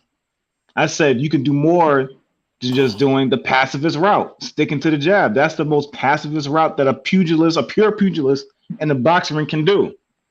When you have so much more skill than the other fighter, you should be able to use your talent to engage with the audience. That's what Mayweather did. That's when it's up to the opponent to take your jab away and make you fight. No. Mayweather didn't depend on the opponent. Mayweather would make the fight exciting. He would make the fight exciting. He's a smaller guy. He's outweighed most of the time when he fights these guys. Mayweather was born too, according to most people. Mayweather was born too. He wasn't born. Them fights sold, bro. But that's your opinion. See what you're doing? That's still opinions, bro. People picking and choosing. That's what haters say. We're boxing fans, are we not? They were saying Floyd was born back then, but now all of a sudden they switch up. Now it's a difference. All boxing fans here. No one in this chat's going to say Mayweather is born. He was no different than Devin Haney.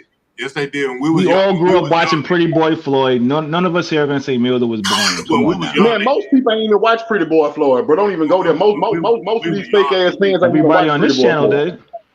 Most of us in this channel did. Floyd Mayweather was exciting when he was Pretty Boy. Floyd Mayweather was exciting when he was Money Mayweather. That's because I know what I'm watching. I'm entertained by multiple. I'm entertained by multiple styles of boxing. He does it in multiple facets. He'll sometimes he's the matador. Sometimes he's the aggressive fighter. Sometimes he does it all different kinds of ways. It's not just one way with Mayweather, and that's what I'm saying with Devin. Devin got to open up the market. I'm entertained by multiple styles of boxing. I'm entertained by multiple styles. That's what I'm talking about. Devin Haney can bring that. And I can watch Devin Haney and be entertained because I know what the fuck I'm watching. I know what I'm looking for. We're talking about Devin Haney, my guy. I'm saying Devin Haney has the tools to be entertaining in more than one way. He entertaining to me. He entertaining to everybody. That's the problem. If you only want to see jab, hold, then that's cool. I didn't see that against Cambosis. I think he can do more than that. I didn't see that in Cambosis too. This is the problem. But he don't do that in every fight. But brother, he ain't fought nobody to bring those tools out. If I can beat you keeping it basic, bro, I'm gonna do that. That's why I want to see him fight Tank. I think Tank. That's the wrong mindset to have. I want to see what. That ain't no wrong mind. The wrong mindset is you telling Devin Haney he need to go in there and satisfy your stupid ass. How old is Devin? He's 24 years old. You shouldn't be fighting like a veteran fighter. You're 24 years old. The fuck you talking about? That's the wrong mindset. Why are you fighting like an old man and he's 24 years old? Devin Haney about to go get his head knocked off for John fucking Norris. Did you just say he's a young man? He's fighting like an old geezer. John, hold on. You don't get in the ring and go to the body. Stop playing with these boys. Did you just say you should not be fighting as a veteran? You shouldn't be fighting like a veteran at 24 years old?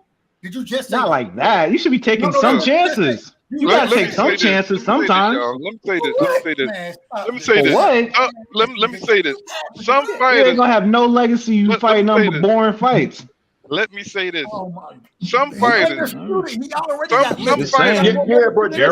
you want Devin Haney to get knocked out. Just say you want to see Devin Haney get knocked out. I don't think he would. I think he can get in there and make it happen. But y'all saying like, well, why do it? Why try? Yeah, I hate you. Let's pull a clip. I hate you. Some fighters got the ability, you know what I'm saying, like Floyd, you know what I'm saying, they got different, they're pure boxers. He's a pure boxer, but he got different dimensions, right?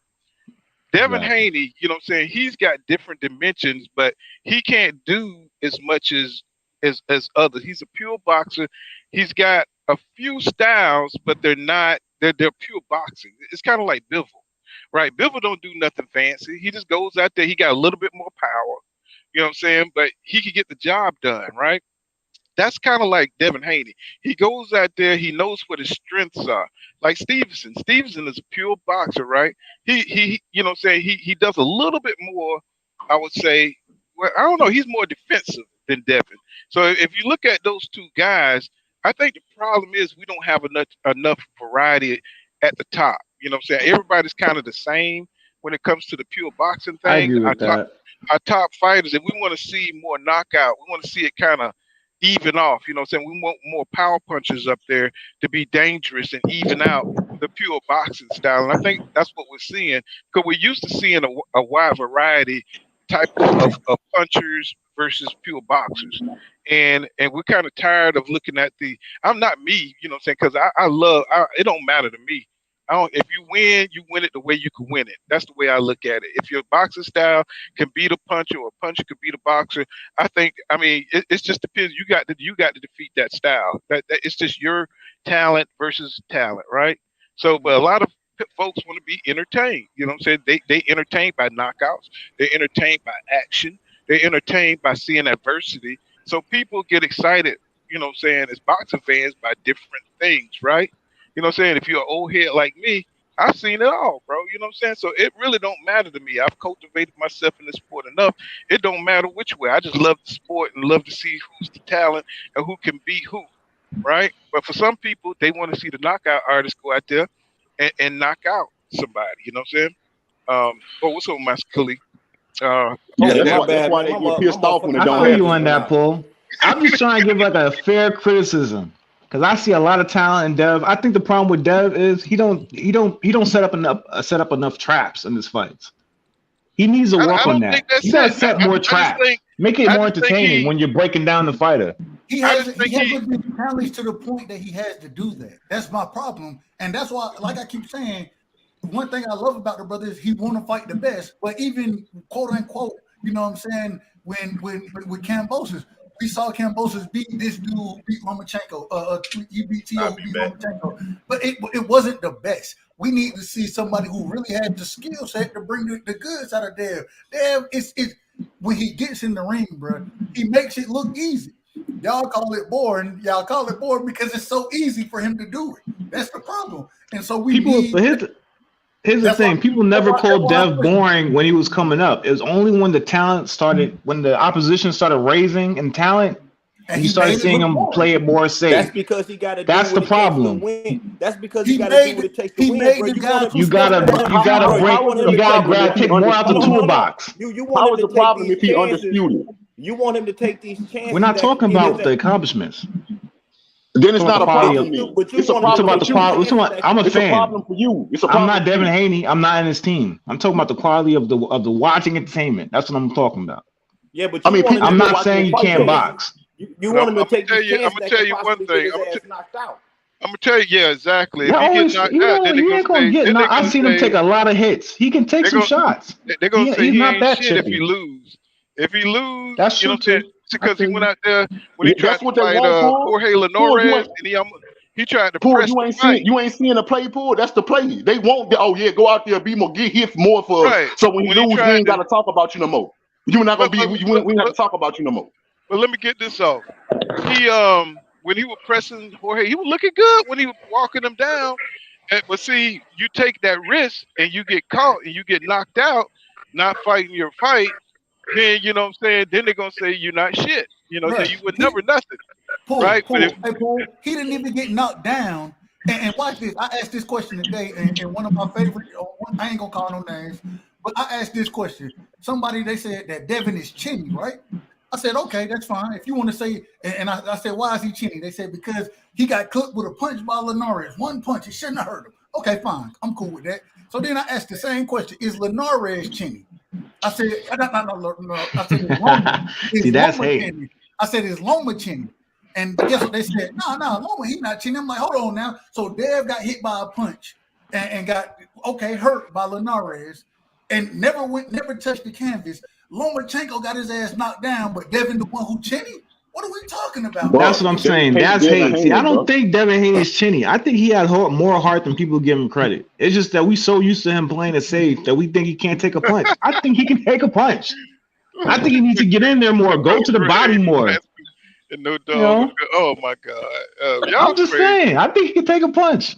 You should try it. That brother. Man, that's why I'm glad. That's why I be glad when Devin Haney call y'all favorite fighters out and he curl their ass out in front of the world. I'll be glad when he do that shit. Oh man, yo, wow. Man. Look at this. Green with fire. He said that brother correct. Haney's a pacifist and has no dog or gumption. He's soft-hearted and will be exposed at 140. But y'all, wow, boy. Hey, let me tell you something. The funny thing about it, they can't make their mind up of whether they want Devin to go to 140 or not. When you say you want him to go up there because you say he's gonna get knocked out, but then use that excuse. Why you going up? Why you leaving you? Why you not fighting Shakur? Make your fucking mind up. Because I believe Devin Haney gonna go to 140 and he gonna pick up right when he left off at 135. He gonna call out the best people. A lot of them dudes may or may not duck him, but the end result gonna be the same. I got Devin Haney whooping their ass too.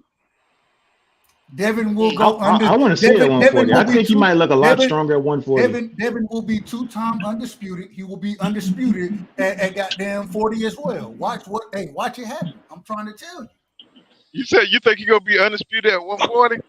I think so too. Right. You goddamn right. That means he's not gonna get that tank fight then. I got to see that. Because you know it's a according to Tank. Listen, according to Tank, that Devin Haney fight should be next. According to Tank. Well, Tank said Devin said he moving up, so I guess it's not. They gonna fight at the catchweight. Ain't he fighting Ryan at the catchweight? Ain't he fighting? No, I don't want to hear no bullshit. Ain't he fighting Ryan? You gotta stay at 135 for a catchweight. Exactly, I Judah. don't want to hear no more bullshit. I don't want to hear no more bullshit. He said he was gonna fight. He said he was gonna fight Devin next, and he fighting Ryan at a fucking catchweight now. I don't want to hear no more bullshit. Yep. So he can fight Devin at the catchweight too. I mean, I think he pretty much locked in having to fight those two. Yeah. Those are his. I mean, he's pretty much locked in. He has to fight at least one of them. You know what I'm saying? So I don't think he can. I don't think he can fight anybody else, bro. After this, Yeah, after he fight Ryan. Y'all don't talk about no ducking. If you don't fight Tank next, and he's fighting another top ranked fighter, then we know what it is. You know, Devin ain't about to duck no goddamn body. All right, just as long as you know. It's not a duck. Last time I checked, he the one that got ducked twice. Last time I checked, he got ducked twice. Devin be talking about something. We ain't got the money for Devin. He ain't gonna make what he used to make. And we watched Devin take a fucking pay cut to go get undisputed. That's how we know LB was full of shit. That whole camp been full of shit. Everybody surrounded by Tank is full of shit. Talk about it. Talk about it. It sounds good, but he signed the top rank. Nah, it ain't about how it sounds. It's about what the fuck it is. It's about what it is. We just went through this whole thing about politics and boxing. He signed the top rank. What do you want him to do? Let me get. Ain't nobody mad at that. He undisputed now, but don't mean you're gonna get a Tank fight. Let me get this super chat in. Cooking with Frank. Thank you for that. Let me get this super chat. Hold on. Let me get the super chat. Let me get the super chat. My bad. Cooking with Frank. Thank you for that $2 super chat. He says no one want to watch their play tag with B-level dudes. Y'all wild, man. Y'all leave. Hey, man, Devin. Let me tell y'all something. Man, see, this is what I don't want. Devin is a bad boy. All of them, man. We just got to still mix it up. They all bad, man. You know what I'm saying? I mean, he got some challenges up there at 140. Hold on. He got. And guess what? Guess what though? The best fighters in history. No, let me say this. Let me say this. The best fighters in history is not known for power. All the best fighters in history is known for pure skill. All y'all power punches, they end up getting their ass whooped by a pure boxer. All of them. Then he should go whoop one. Facts. He should go whoop one then. We're not talking about we're talking about what I said all of them. All y'all fans of power punches, even all y'all fans of brawlers and power punches, all their ass got whooped by a pure boxer. All of them. Hey, let me ask y'all something. Have we lost respect for Deontay? Look what happened. Even though Tyson Fury is a cheating motherfucker, he is a pure boxer, and it happened to Deontay Wilder.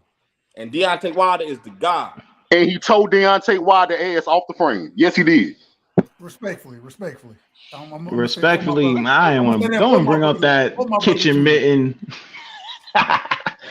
With the kitchen mitts, man, he's not a good point to bring up. All I'm saying is Devin Haney can do way more in the ring. He's way more talented than he's showing right now. Bruh, he do what he That's do. what I think. He do what he do based on his I see the talent. Man. Like, bro, like I don't. He's way bigger than a lot of these 135 pounders. Look, bro, I don't understand. Ain't no hate. Hold on. It's called expectations. Heavy wears the crown. He can do more. Hold on, bro. I really can't understand what you're saying because Devin is doing what it takes to win. When you are a pure boxer, you have all these different styles. Devin can do it all. He ain't got all the power in the world for sure. So he know he don't have the power. So he rely on his boxing ability and he go in there and he get the fucking win. I don't give a fuck if somebody say it's boring or whatever. The man got the win. It's up to his opponent to get in there and kick his goddamn ass. And if his opponent can't kick his ass, then Devin is the best. Period. Let me give you an example of what I'm talking about. That's why I don't like a lot of these Mayweather type fighters. I want to be the next Mayweather type fighters because they're not Mayweather. When I go back and watch, one of my favorite fights is when I go back and watch Mayweather versus Maidana. Boxer versus the puncher. Mayweather broke that dude down in several different ways. Sometimes he was moving, sometimes he's on the ropes, sometimes he was going toe to toe, sometimes he walked him down. That's what he needs to do. Mix it up. I think Devin has the tools. He don't do it enough. Devin does. He sticks to the jab and he sticks to. He sticks to. What's up? This is the problem.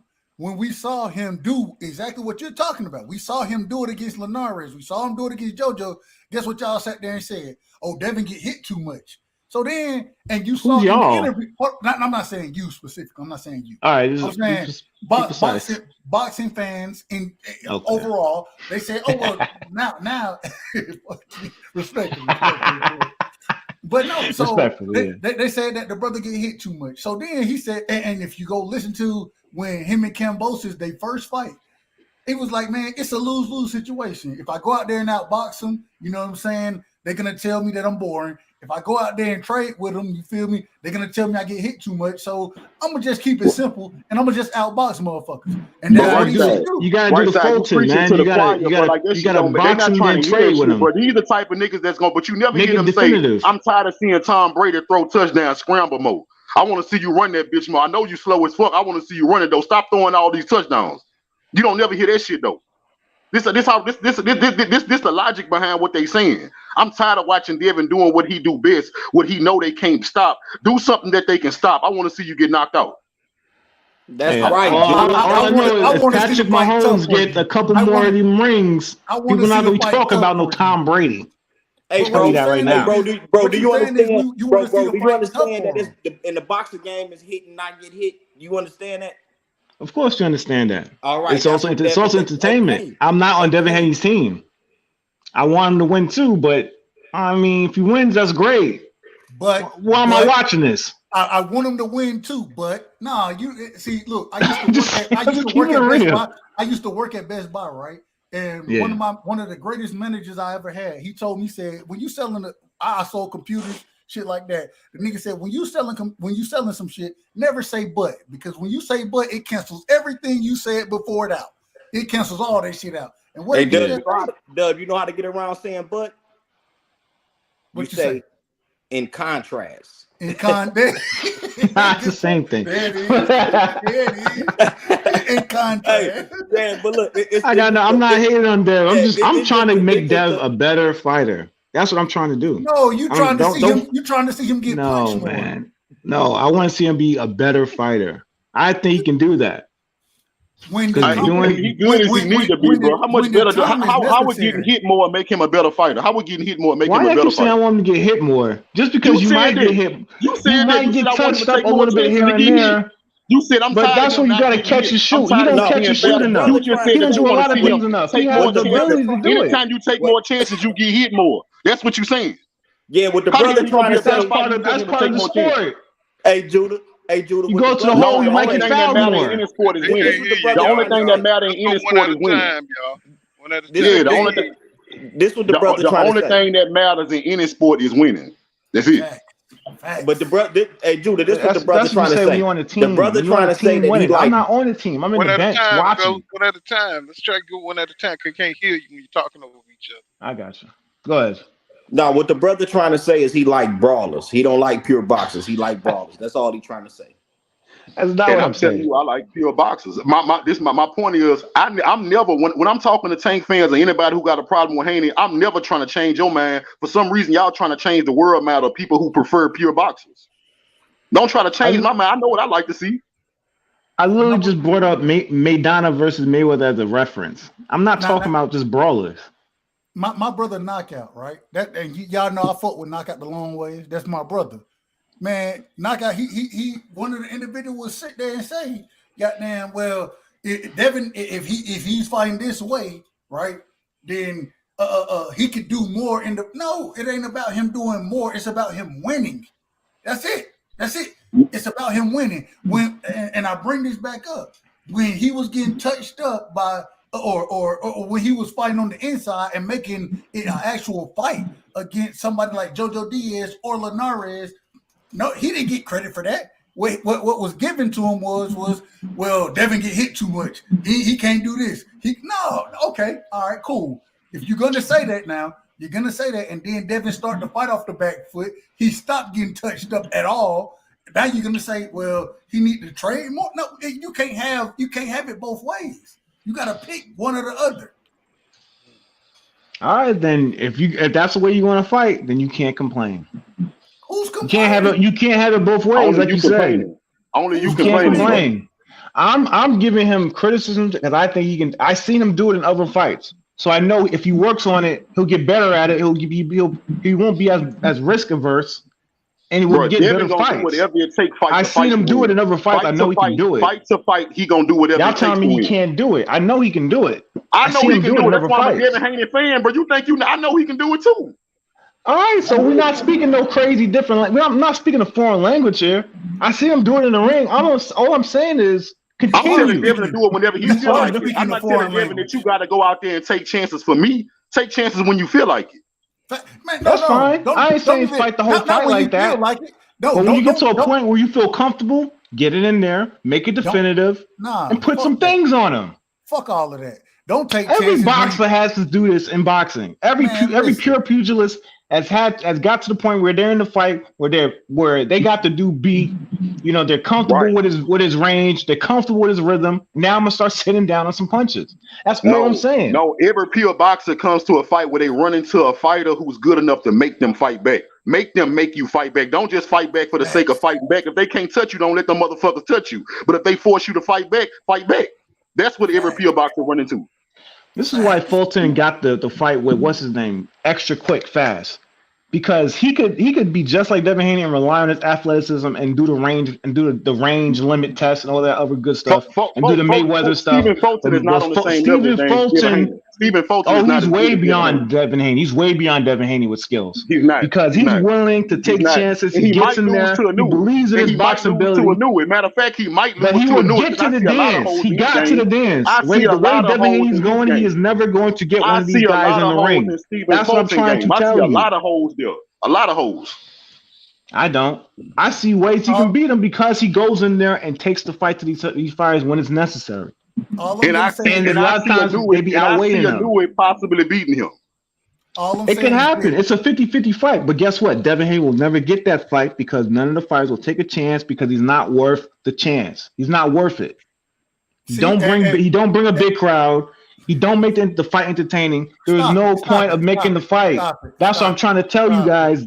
Get Dev into more of the being more of a people's champ. You got all the belts. Become the people's champ. This is the problem with boxing. He got the talent. This is one of the problems. Bro, you just one person, bro. You one person out of billions of people on the planet. You think, bro, he doing what he doing. He Devin Haney, the undisputed champ, undefeated. He got all the belts. He calling out your top dog, who you think is the greatest because he take chances to knock people out. But your boy don't want no fucking smoke. Why he gonna change up what he doing now? Because John Noir want him to. Tell you, man. It's politics and boxing. And it's definitely not helping you sign to the one across the street. That don't help either. Let me ask the panel. Let me ask the panel. Let me ask the panel something. My bad, fool.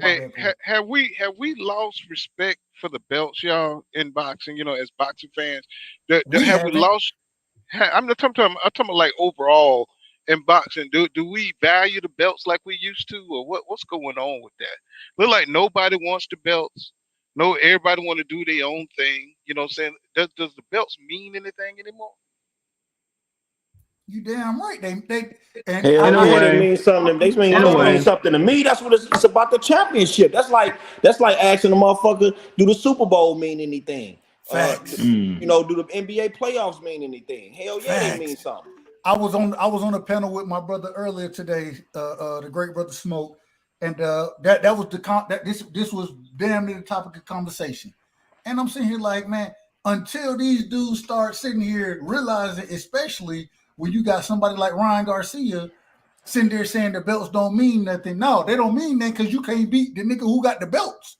That's why they don't mean nothing to you because you can't beat his ass. Exactly. They meant everything when Lomachenko and Tio had it. When Devin got it, all of a sudden they didn't matter no more because you know you can't beat that nigga. That's why. The belt stopped meaning shit when niggas who you can't win, who you can't beat. That's when shit stopped mattering because you know you can't go grab them motherfuckers. You can't grab them because they're going to beat the shit out your ass. And in my opinion, it's the same thing with Tank. Tank, and respectfully to Tank, I hope Tank take that fight. I want him to take the fight.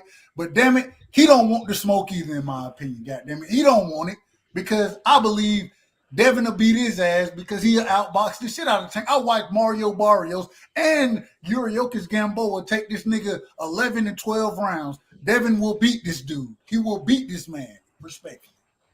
Let me get this super chat. Mr. Turner, thank you with the $10 super chat supporting the channel, Pillar of Full Counter Boxing.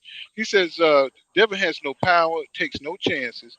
Everyone Haney beats, Tank would beat, and Shakur would beat. So stop mentioning the belts. He said Haney will get KO versus Tank faster than Ryan is about to get KO. You know what I'm saying?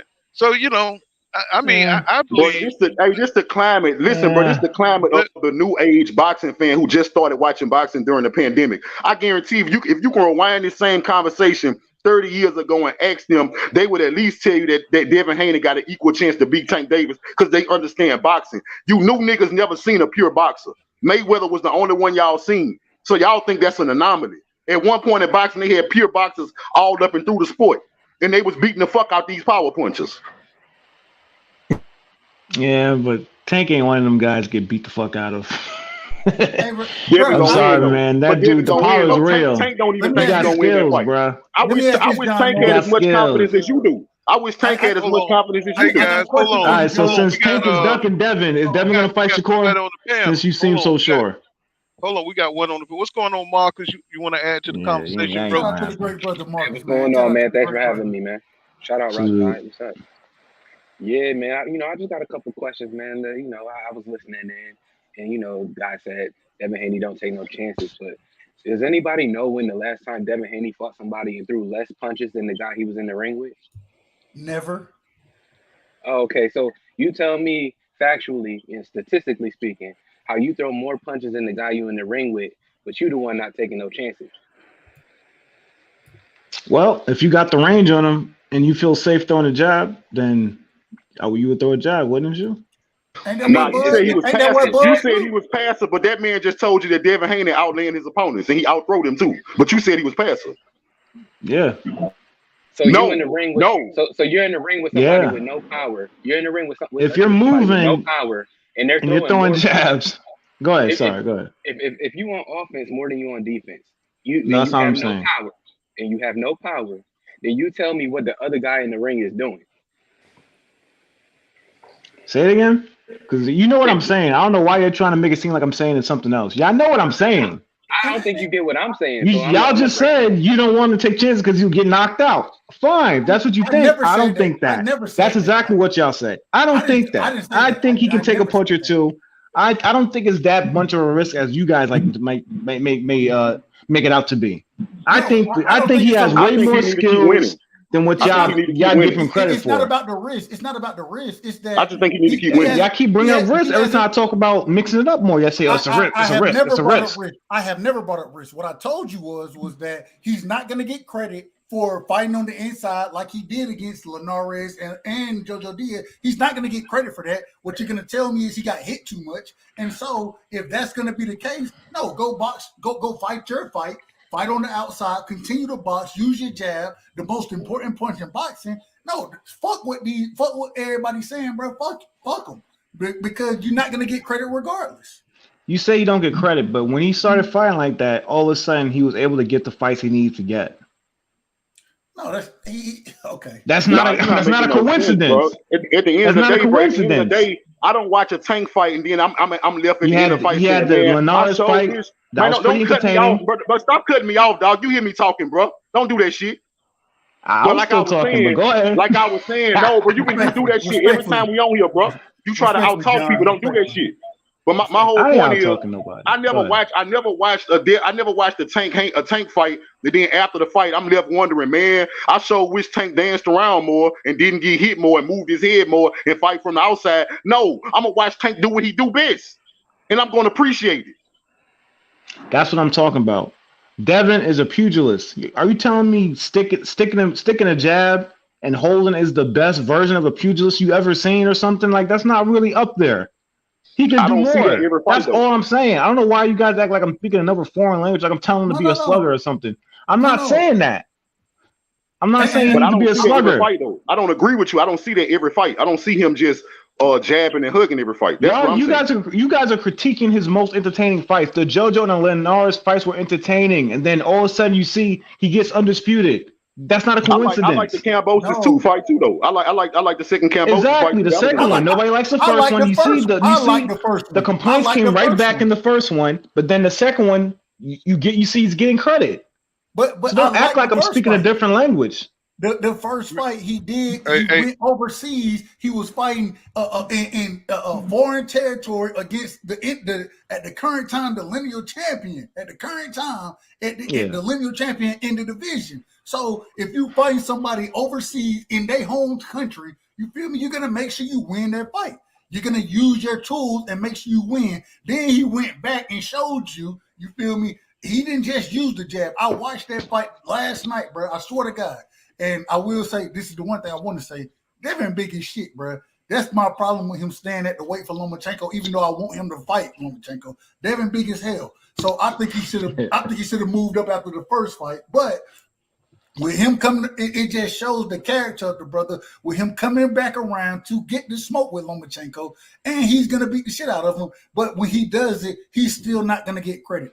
What's going on is if he doesn't, if he don't fight how y'all want to, if he don't fight how y'all want him to fight, y'all gonna criticize him. And then when he wins the fight, even fighting the way that y'all want him to, y'all gonna say he get hit too much. So stop. In my opinion, stop fucking with what y'all think. Fuck what y'all think. Go win the motherfucking fight, and that's what Devin does. Y'all gotta get over the fact that you're gonna get some criticism. That's what you're gonna get. People criticize Errol. People criticize Tank. People criticize Wilder. You're gonna get it regardless. All I'm saying is, don't go out there. Think your strategy is so much better than what he already doing? What make you think you know better than Devin Haney, bro? Because you're not going to get any more fans either if you go out there and do a snooze fest. Obviously, he don't give a damn. Because at least try to get some more fans first if you're going to get haters. It looks like he's chasing legacy. If you fuck with him, you fuck with him. If you don't, you don't. Devin Haney not worried, but Devin Haney just want to fight the biggest names he can for accolades.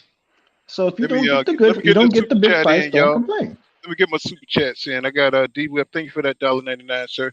He says if Devin vacated, everybody gonna be grabbing belts. And I think I got another super chat. Let's see. Let me get it. Okay. Cooking with Frank says, "Pull, be safe on the road." He said, "If you're tired, pull over, turn." He said, "Turn on Devin Haney fight, and you'll get some sleep." Hey man, cooking with Frank, man. Bring your ass up here, Frank. I got another. Bring your ass up here, Frank. That was a good. I will say that was a good one. That was a good one. Thank you, Mr. Turner, for that $10 super chat. First, Mr. Turner, with that $10 super chat, he says, first off, he says, starting a comment off with disrespect shows you have no common sense. Second, like I said, everyone Haney fought, Tank, Shakur would beat if they are the top three. Tank and Shakur are the top two. What does that argument mean though? Like when people say that, bro, that's the dumbest thing you can say as a boxing fan. Oh, everybody that Haney beat, Tank and Shakur beat. Nobody with common sense is arguing it. But I'm gonna tell you how stupid you is. If you don't see that everybody that they beat Devin to beat, then you retarded. Because everybody Tank beat Devin to beat. Everybody Shakur beat Devin to beat. Facts. Facts. I couldn't have said it better than myself. My God. I just, for me, I just want to see. I want to see them all fight. I think they're all great talents. I'm never bored. I'm never bored when I watch Devin fight. I mean, like I like all the styles. I don't understand. You know what I'm saying? I know we're not all the same kind of fans or whatever, but I really enjoy, just watching the talent of the fighters. I can't get around that. I'm never bored when I watch Devin Haney fight. I think Tank is the most exciting fighter. Shakur is about the same as Devin when they fight. To me, it's all exciting. That's just the kind of fan I am. I just don't get it. Why people just don't like Devin's style. You know what I'm saying? They don't like that he has any power. But as far as his talent goes and his skill, it's going to be hard to beat him. You know what I'm saying? Somebody's going to have to. So the person who beat Devin going to have to knock him out. That's a fact. Answer your question. That's a fact. A lot of people didn't like watching Tim Duncan play either, but right, he got it. That's one of my favorite players. I love Tim Duncan game. Yeah. You know what I'm saying? See, I love. If you're a purist of the sport, you see Tim Duncan and you be like, "Hey, the big fundamental. He operating with the fundamentals." You feel me? But I don't get mad when people say. I don't get mad when people say I'd rather watch Kobe though. They both got 5 rings. It happens like that. I'm not mad at it. It is what it is. But I still like Duncan more. But I feel you. No, I'm more of a Kobe fan. I don't think Devin Haney or his fans get mad that people don't want to watch it. But it's miraculous that everybody that claim they don't want to watch Devin seen all his fights though. That's the miraculous thing about it. You claim you don't want to watch it, but y'all watched all his fights. All of them. Multiple times. And breaking Yeah, I like Devin Haney. I don't know why people. I'm not a Devin hater. I'm just. This is good. This is on my opinion. I'm giving criticism as a fan. That's all I'm doing. Now I understand what you're saying because you wanted him to knock out Cambosos. After a while, He could have. Yeah. You know what I'm saying? You kind of wanted him to get, even the great ones, even EJ, even Terrence. After you seen Terrence Crawford go, you know what I'm saying, 3 rounds with David Avenese, you was like, please knock this motherfucker out, please. You know what I'm saying? Because you got tired of seeing him get his ass beat over and over again, doing the same shit. You saw he wasn't gonna get no better. It wasn't gonna be, saying no surprises like Green Machine did his ass. You know what I'm saying? He didn't have none of that in him. So, once you got an opponent beat, most boxing fans want to see you wrap it up. You know what I'm saying? Yeah. But if your style is like Devin Haney's, you know what I'm saying, where you're going in there for 12 rounds and to outbox somebody, you know what I'm saying, a lot of fans don't appreciate that. But he don't have the ability to just knock out opponents, you know what I'm saying, when he has to or when he wants to. So that's going to be a downside to the sales. But if you're just a pure boxing fan like myself, you know what I'm saying, I don't care either which way it goes. You know what I'm saying? I just want to see how he gets around adversity. Somebody who's at the skill level of a Shakur Stevenson matchup or a Tank matchup. That's what's going to be interesting with Devin. Can them guys hang with him? Can he hang with those guys? And what the problems that they bring, can he, just to see how them guys deal with each other. All the other stuff, you know what I'm saying, about the boring and shit, I don't get it, bro. You know what I'm saying? I'm a real boxing fan. You know what I'm saying? I don't give a fuck if they box, 15 rounds. You know what I'm saying? I'm going to be right there trying to see, who's going to win, who's going to be the man. That's what I want to see. I think Devin, he has all the belts. He should be respected. The man went out there and did what he had to do to go and grab and become undisputed. That's a big accolade. You know what I'm saying? That's a huge accolade coming from where he come from. Now he's going to go get Lomachenko. And, if he beats Lomachenko in a devastating fashion, he's going to have to get some respect for that, man. You know what I'm saying? And then we'll see what he do up there at 140, which I think that's going to be a test for him. I think that's going to be where he really has to throw down right there. Going up there to 140, you know what I'm saying? Regis Prograis, some good fighters up there. How he's going to fare. He's going to have to get stronger, you know what I'm saying, to be able to defeat those dudes up there, But I don't think they're so. I think Regis is probably one of the highest skill level, person he's going to have to like really, that's really going to test him if he ever fight him. I don't think he have a problem with Tio. Tio is bullshit. His confidence is smashed. You know what I'm saying? So he's going to have some success. But if he gets at 140, there are only 2 fighters. There are only 2 fighters at 140 who have a chance of giving Devin problems. The only 2 are Regis and Antoine Russell. Those are the 2 fighters who have a chance to give him problems. He'll outbox. I don't think Antoine Russell, because I think Antoine Russell. I think he too. He haven't showed me any wrinkles, bro. That dude. Yeah, he comes forward. He's explosive, but he hasn't showed me any he showed me power, but he haven't really showed me any skills. You know what I'm saying? And I don't know. I think Devin could get him. You know what I'm saying? But I also think he could get knocked the fuck out too. So we're gonna have to see. Devin gonna have to get stronger. You know what I'm saying, to face those boys at 140 because they're hitting a little bit different.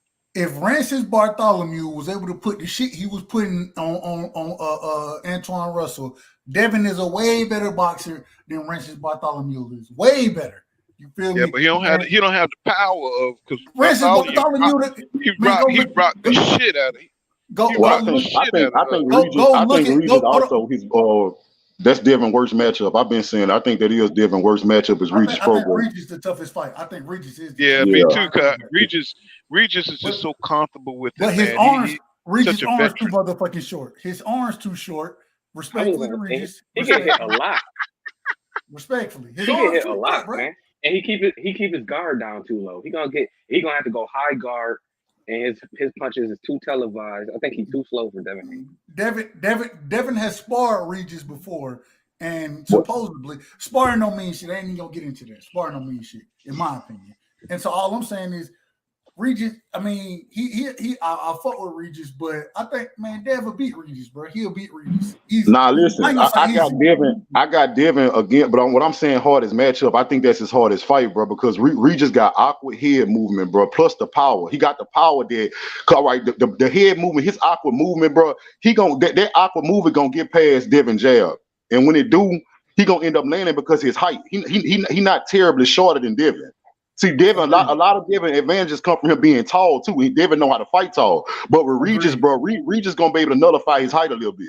And I know he don't have a reach, but his awkward movement gonna get him close enough to land something. I still got Devin winning, but that awkward move, I look at Regis like Floyd fight. Remember Floyd said he fought that guy Emmanuel Augustus, and that was his hardest fight. Yeah. It wasn't that Emmanuel Augustus was the best dude he ever fought. It was just a bad matchup, and he was awkward as shit. He was awkward as shit. The drunken master out there, y'all. Mr. Turner, thank you for that $10 super chat. He says, no shit. So tell me why Haney got buckled and Shakur and Tank haven't. He said, y'all saying Devin is so great, but yet when he shows a flaw and the other two don't, you still believe Devin is the best. And I got one more. Let's see. And I want to answer that question. I do want to answer that question. Okay. Mr. Turner, thank you for that $5. He says, I mentioned everyone. He says Haney fought everyone. Haney fought Shakur and Tank could beat on purpose. He says Tank or Shakur could accomplish everything Haney didn't if they were in his position. And I got one more super chat. He says Devin got the record for punches landed without a KO. That's his second time. I think that's his second time saying this shit. So. What's going on, Ricky Williams? I see you out there, my brother. He said Shakur got rocked before in the Nakathila fight. Yeah, he stopped fucking around too. Shut up, because that's exactly what I was about to bring. That's why I said I want to respond, because let me go back to the question. Okay, there you go. He says no shit. My second favorite fight. Go ahead, Paul. No, I was just saying you wanted to answer the question. Yeah, so I was gonna say what Ricky said. Shout out to my brother Ricky, man. Shakur in that fight, he got touched by Nakathila, and what he did, he said, I'm gonna goddamn use the boxing skills that I have and make sure that goddamn I'm not gonna get touched again. That's what he did. So I mean, that's what happens when you're a boxer. When you fighting somebody and you see they got a little power, and this is the problem. Even with Linares, we only seen Devin get clipped because Devin was like, man, fuck it, I'm gonna fight his ass. You know what I'm saying? I watched the core literally, and I'm not gonna. I watched him literally go to an outside boxing technique simply because he got clipped by Nakathila. I'm not mad at it. He did what he should do to win the fight. That's what it comes down to. Do what you got to do to make sure you're going to win that fight. And when Devin does it, it's running. Nobody ain't never told me. I ain't never heard nobody say Shakur ran from Nakathila. I ain't never heard it. I think they said that. It's fanboy shit, bro. It's never that blatant. It's fanboy shit, bro. Because the thing is, it's all about a lot of these people. A lot of these people just love Tank. That's why they hate Devin, because they opposed to each other. It ain't got nothing to do with, bro. If you look at it, it ain't got nothing to do with logic, bro. You listen to all the hate that they got for Devin Haney, who was undisputed, undefeated, called everybody out, never duck smoke, want all the smoke. But these same people tell you how good Pitbull Cruz is. They'll tell you how much they like Rolly Romero, but they hate Devin Haney. Right. Let me shout out PGH Big Dog in the building, and Ricky Williams of the winning team. He says, I respect Devin. He said, I don't respect the clout chase. He said he has a plan. As soon as he signed with a top rank, anything else outside of that isn't happening until he's not there anymore. I agree with that. I think that's I got a couple of super chats. But he only did that real quick. He only did that to become undisputed. He went to the levels that we want fighters to go. Undisputed means something in the sport of boxing, unless the belts don't mean nothing. And so he went and although I wanted him to sign it, I was one of the individuals. I was like, man, I'm nervous about that shit because I don't know what Bob got on the back end as far as If you win, you know those. If you win and you got a title, I don't know. I don't know what's in those contracts. So I always felt like it may be more fights. If you go listen to Bob when he was in Australia for the first fight, then I'll let you get to your super my bad pool. But if you listen to what Bob said, Bob was like, man, I think we got him for a 5 or 6 fight, something like that, and he didn't even know. But it's because if Devin got I don't know what the exact stipulations is, but there are a lot of times if you end up with a belt, if this whatever happens, then we got 2 more fights with you, and that's what I worry about with Devin on Top Rank. Let me get this Yeah, super me chat, too. Mr. Turner. Let me get the super chat, Mr. Turner. Thank you for that $5. He said I mentioned everyone. Oh, I think I read that one. Appreciate everyone trying to be cut everything. And yeah, I read that one. It says Devin got Ricky. Okay, yeah, I read that. Let me see. There you go. That's the one. What's going on, Knockout Kings? Thank you for that $10 super chat. He said Devin is the truth. He said the man is the only undisputed champion that has no mandatories. He said no one wants to smoke or belts from him. You know what I'm saying? It is kind of interesting, you know what I'm saying? I don't understand it because, you know, if he's such an easy, you know, target, or if he's not, he has no power, then look like everybody would be aiming for him like they doing Ryan Garcia, right? He So the pillow obviously the the man, boogeyman. so obviously the man got skills, you know what I'm saying? So, you know, I mean, I know Tank why he don't want the belts because of the sanctioning fees and shit like that.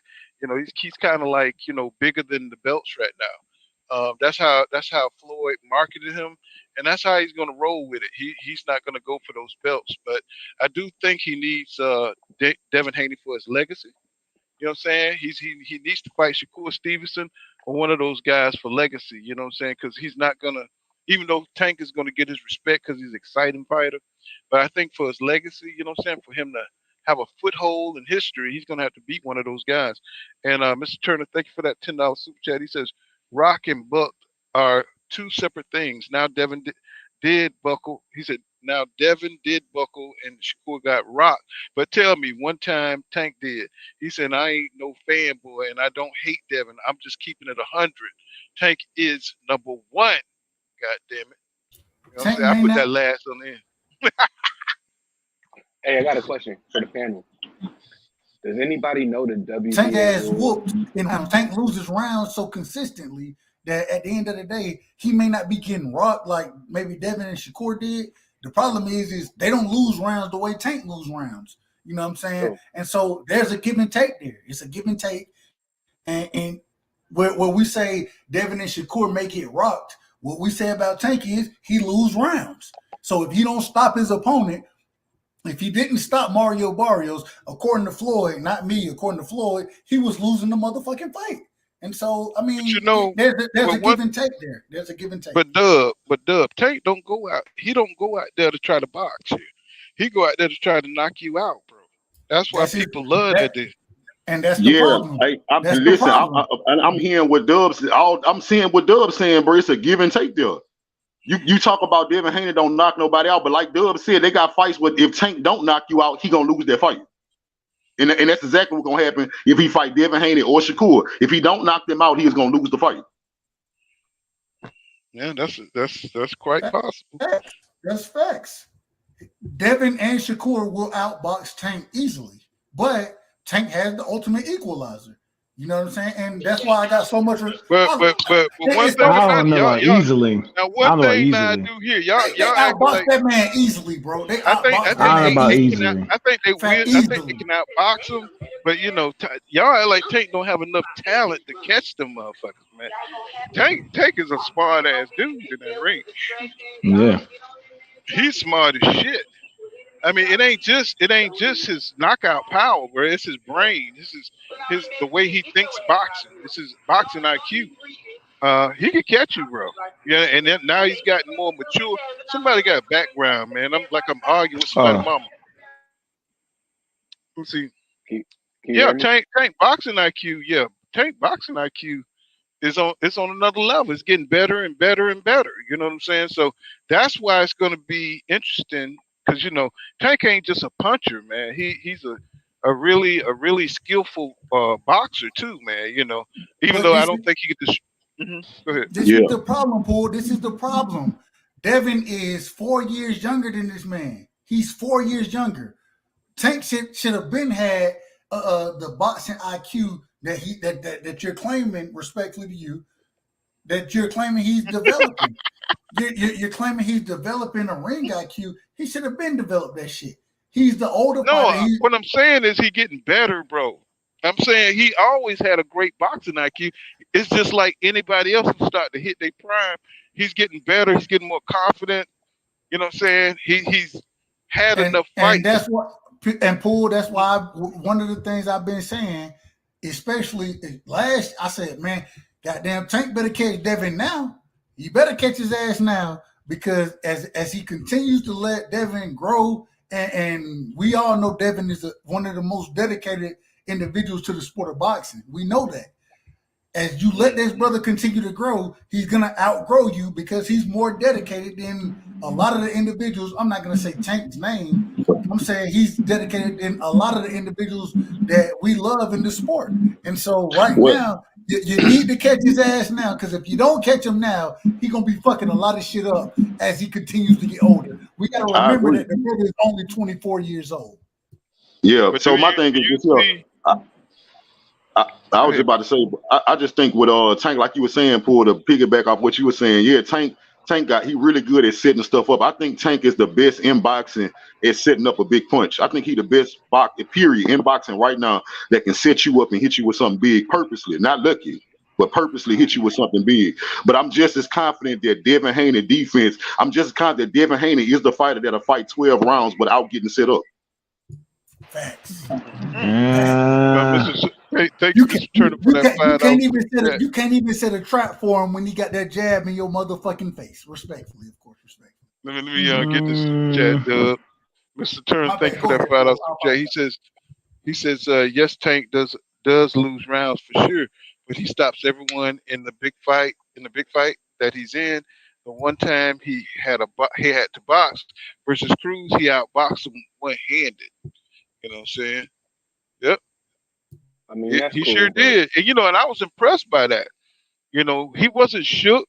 You know what I'm saying? He handled the pressure. Of course, Isaac Cruz ain't no, you know what I'm saying? No, I ain't gonna say he's not a top fighter, but he did present a problem to Tank when his hand was hurt. Tank showed, in that adversity, he made adjustments. He boxed. You know what I'm saying? And he showed you that he's not just some power punching dude, that he can move around the ring, he can make adjustments. And I think that's something that we need to see more of out of all these fighters. What can they do, in adverse conditions? We saw Floyd break his hands, every other fight when he was knocking niggas out down in 135. And we saw him make all kind of adjustments. The dude was brilliant. We found out he was a brilliant, genius dude who could do things. When Mosley hit him, he grabbed on the Mosley arm, so he got Falumaloom twice. We want to see those kind of adjustments in these young guys, the talent. We want to see the pressure, once they fight each other, they can bring these kind of things out in the open. So, we can see what they can do. The level of competition. Well, let me finish this. The level of competition they fight now is not bringing nothing out in them, and it's making the fans, kind of aggravated. Because they're not fighting each other. You know what I'm saying? Because they need each other to bring out the best in each other. And I think if they're fighting anybody else, they're not going to get the credit. Until they fight each other. Y'all see what I'm saying? Y'all follow me? You know what I'm saying? That's what it is. They got to fight each other because they're the best. Anybody else, they don't really stand up in the division. They're not going to change. If you can out jab a motherfucker, for 12 rounds and beat them, why not? If you can knock a nigga out in 10 seconds, why not? If that's your style, if you got the ability to do it. But until they fight each other, they can't do that to each other. They're going to have to find another way. And that's going to be the interesting thing to find out. Anybody else? I said, well, maybe Frank Martin, and maybe that Mason kid, Abdullah Mason. You got some other talent coming up too that's going to change the conversation a little bit. It ain't just going to be those three. Hey, Abdullah Mason is the goods, bro. He is the goods, in my opinion. He's the goods. I got a question when y'all got a chance. But hey, real quick, hey, Pool, I'm gonna go on mute. I'm still listening. I'm gonna step away for a second, but I'll be back in about 5-10 minutes. All right. Okay, let's get all that Devin Haney shit out. Oh, we still got Judah on here. Hey, shout out to my brother Judah. Hey, shout out to my brother Judah, man. Shout out to my brother Judah. My brother Judah ride with Devin like I ride with Devin, and I Hey, I appreciate just that, hey, bro. let me tell you I how I'm built, appreciate bro. it, I bro. ride with the real ones. I just ride with the real ones. Facts. And I want to say this real quick, Paul, if you don't mind. Shout out to the great brother Coach. Coach, he passed. You know what I'm saying? What Coach would tell you right now, anybody on the panel, what Coach would say is, I got Devin Haney over everybody. And shout out to the great brother Coach, man. And shout out to his queen. Much love over there, because man, that shit, I got so much love for that brother, man, and I miss him. I really miss him. So Coach was one of the people that I talked to outside of this YouTube shit, and man, Coach, I miss him, man. I really miss him. So shout out to Yeah, the what? great brother Coach, man. What? Wait a minute. What? I forgot. I mean, I've been working so hard. What did Coach? He done recovered and everything. Nah, he passed away, man. He passed away. Oh, really? Oh man, I Yeah, didn't know yeah. that. Yeah, he had a massive heart attack. And this it is what it is, man. And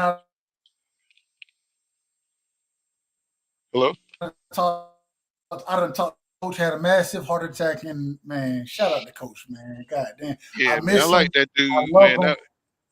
him. And like I said, man, Coach is Coach was the big homie, bro. He was the big homie. You feel me? Damn sure I was was, I man. was looking Mardi Gras this year, and I may try to still set it up so I can go down and fuck with the Queen.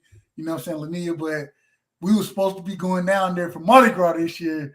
You know what I'm saying, but it was fucked up how it happened with Coach. But man, much love to Coach, and man, I miss him. I miss him so much, man. And shout out to the great brother Coach. Yeah, man. I miss Coach commentary, man. Hey, and while I'm here, like Coach was, I got Devin Haney over everybody, and damn it, I got David Benavidez over everybody. Just You know because that was his boy. that's what Coach gonna tell me to say. I got Devin over everybody. I got David over everybody. Respectfully, of course.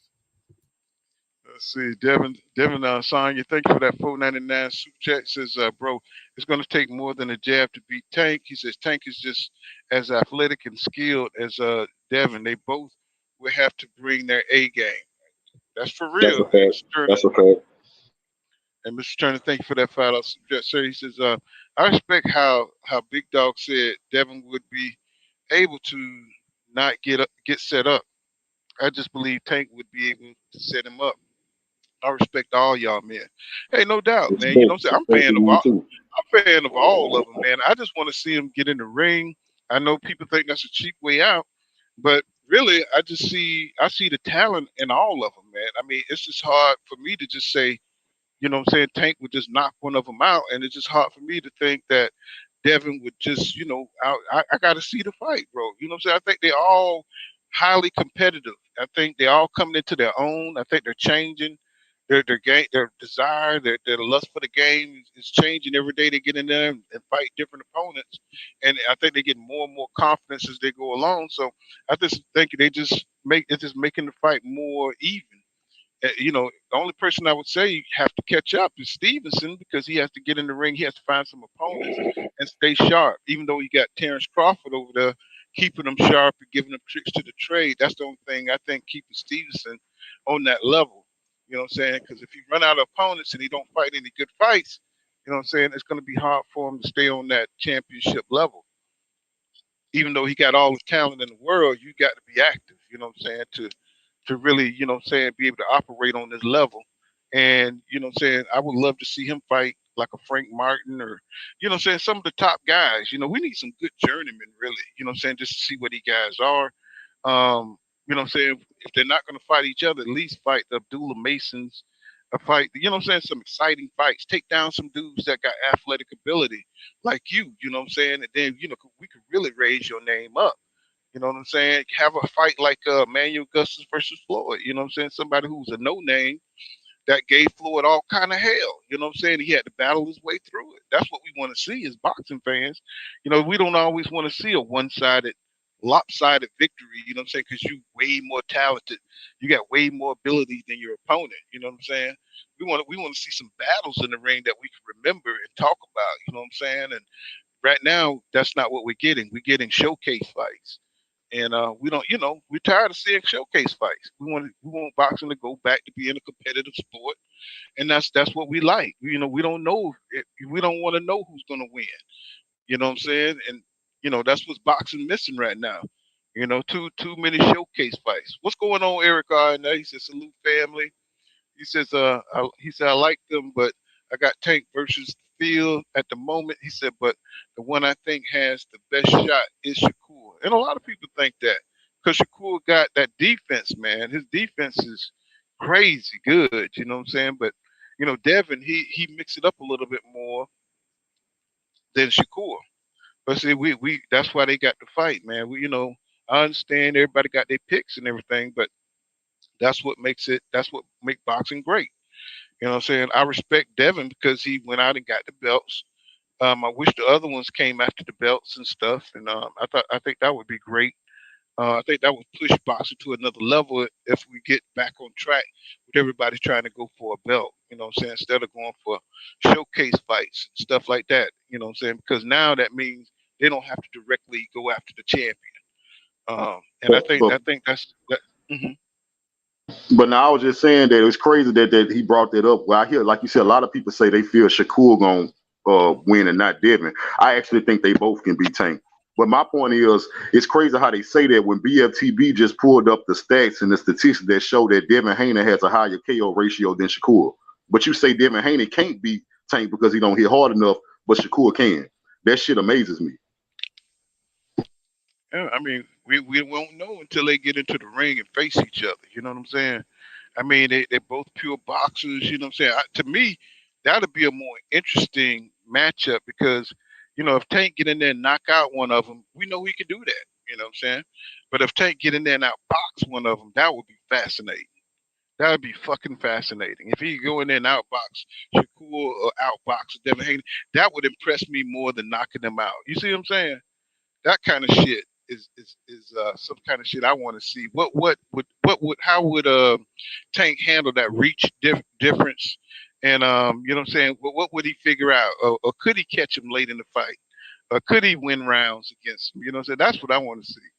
You know what I'm saying? So, you know, it's easy for you to just go in there if you got knockout power to go in there and knock him out. But how would he deal with that boxing skill that Devin and Shakur got? You know what I'm saying? And I think he can handle it. I think he can. You know what I'm saying? To a certain extent. You know what I'm saying? Until he, you know, they make their adjustments on him. And you know what I'm saying? So I just think these guys are highly smart, got high boxing IQs. I think they're learning a lot, and I just want to see them oppose each other. I want to see them in the ring with each other. You know what I'm saying? I mean, I just don't see it the way a lot of y'all see it. I just think they're equal in skills. I think they got different intangibles. You know what I'm saying? And I just want to see them mix it up, man. I really do. And I want to see it sooner than later. Let's see, Adrian says Devon beat up White Jesus, and he's moving up to 140. And Shakur can go for the belts. You know what I'm saying? Do y'all think people would value the belts more if Tank had the belts? Of course. Yeah, they would. Of course, they would. To them, that would be everything, and that would prove everything. They wouldn't want to hear shit that you say about nobody else because Tank's got all the belts. They wouldn't want to hear nothing. And they would use the fact that, oh, if Devin could get credit for beating Kambosos, it don't matter who he beats for the belts. That's the argument they would use. So it really doesn't matter if he had the belts. You already know how it would go. Bro, whatever Devin, you gotta understand, bro. Tank is the man with the most fans. So Devin is the one with the target on his back. No matter what Devin do, he gonna be hated more than everybody in boxing. Well, anybody at that division, because Tank has the most fans at that division. Yeah. Man, they hate on him in Top Rank. That's a Devin problem. That's not a Tank problem. Tank fans ain't the only ones hating on Devin. Devin be getting hated on by Top Rank. Who getting hated on by Top Rank? What you talking about, bro? I'm talking about fans. Right now in boxing. Yeah. He's the most exciting. I mean, it's just point blank. Period. He brings in the fans. Everybody want to see him because they're waiting Yeah, on that Paul. knockout. But listen, Paul, I'm not saying I'm not talking about why Tank is the most popular. I'm just telling you that's why Devin Haney is so hated because Tank is so popular and he directly opposed to Tank Davis. He's not though. Y'all keep trying to put him directly opposed to Tank. He's not. Why he got his own. He has his own legacy to build. Why he not? Because at that division, they the top two. Nobody considering Shakur up there because Shakur ain't did nothing yet. Tank got all the money and all the fame. Devin Haney got all the belts. That is his direct opposition. Tank fans don't bring up Devin. Why they Devin don't? Devin fans bring up Tank. That's what I'm trying to tell you. No, anytime we just all we did was brought up Devin, and you got all these people talking about. The first thing they said is Tank gonna knock him out. They directly you can't avoid it, bro. You trying to make something up that's not. The reality is they names are synonymous with each other, just like Terrence Crawford and Neil Spence. They are. No, they're not. And soon Terrence Poor Crawford counter. name not gonna be Poor counter. synonymous You have with a Errol channel where you either. do live streams. Poor counter. How many times has Devin Haney name come up and Tank name didn't come up right behind it? Only when you bring up Devin first. Not very many. Very few. No, it don't matter who you bring up. If you bring up Tank Davis, who name coming up right behind it, Pool? Ryan Garcia. But did we talk about Ryan Garcia yet? Have we talked about Ryan Garcia yet before you just said something? We talk about Devin. We're not talking about Tank. Tank. No. You just said that when Tank name come up, we talk about Ryan Garcia. His name didn't come up until you just. You didn't hear what I said. I'll repeat it. When I said you talk about Devin, the second name you bring up is Tank. When you talking about Tank, it's probably gonna be Ryan Garcia or whoever he's gonna fight next. The people want to see Tank. Ain't nobody talking about that. The only time somebody talking about Devin Ryan Garcia versus Tank is if that's what the video is about. When a content creator make a video specifically about Ryan Garcia and Tank, that's when that shit come up. Nobody doing content about that specifically. And that you talking about the names that are linked together. Those names are linked right now. No one's talking about Devin versus Tank. And no one's trying to talk about everywhere I go, I don't know where you be. Everywhere I go, that's all we're talking about. John, they're rivals, bro. They're more rivals than Ryan. They're trying to make Ryan. They're trying to put Ryan into the I don't think Ryan's a rival now. He's just another opponent. No, I'm talking about Devin and Tank are rivals. That's why it's so. You know what I'm saying? That's why so much passion. You know what I'm saying? Because you got two rivals and they got to meet. You know what I'm saying? They got to clash and see who's the best. Eric I said he's got a question for the panel. He says. This is for the panel. He says, who sharpens Devin? When Shakur had Ward, Crawford as his mentors, Crawford still, is in his camp, still, working with Shakur. So who sharpens Devin? You know what I'm saying? I would say Devin had a lot of mentors. Floyd Mayweather, you know what I'm saying? I don't know who's training him now. What's that guy, Mickey Bay? Who else? Devin he's been growing up in this industry. But you're talking about right now, probably Mickey Bay. I think Mickey Bay works with him. I don't know, like Radoff, who's directly in his camp, but I know Mickey Bay helps him out a lot. I don't know about who else. I know Jeff Mayweather was in there, the Mayweather camp. He's got some good. He got some good work. Some good people that what I'm saying that got him where he at. You know what I'm saying? So. Even though Jeff Mayweather did, say he was gonna lose to Australia, that was kind of fucked up. That was fucked up for real. You talking about that Cambosis stuff? Yeah. Well, he came out. I'm not gonna lie. I try to feel where people come from. Jeff Mayweather came out and tried to clear it up and said that he didn't say that he thought Devin was gonna lose, but Devin wasn't good enough. He thought Devin was gonna get robbed. And to his credit, bro, at that time, we all thought he was gonna get robbed in Australia. Yeah, we did. I ain't gonna lie. I thought that was a robbery, especially when we had to fight the nigga 2 times. Trust I think Tank could outbox Dev and or Shakur. His ring IQ underrated, left in my opinion. Let's see, Knockout King. She says, he's talking to what's his name? Okay, let me see. I got a super chat. Let me see. Yeah, there you go. Mr. Turney says, thank you for that $5 super chat. He says, well, Shakur has a better defense than Haney. He says, and Tank. He says, and when Shakur beat Jamel, he showed his true dog. He said, that's why I say Tank and Shakur better. You know what I'm saying? So, you know, you know, say these guys got to get in the ring, man.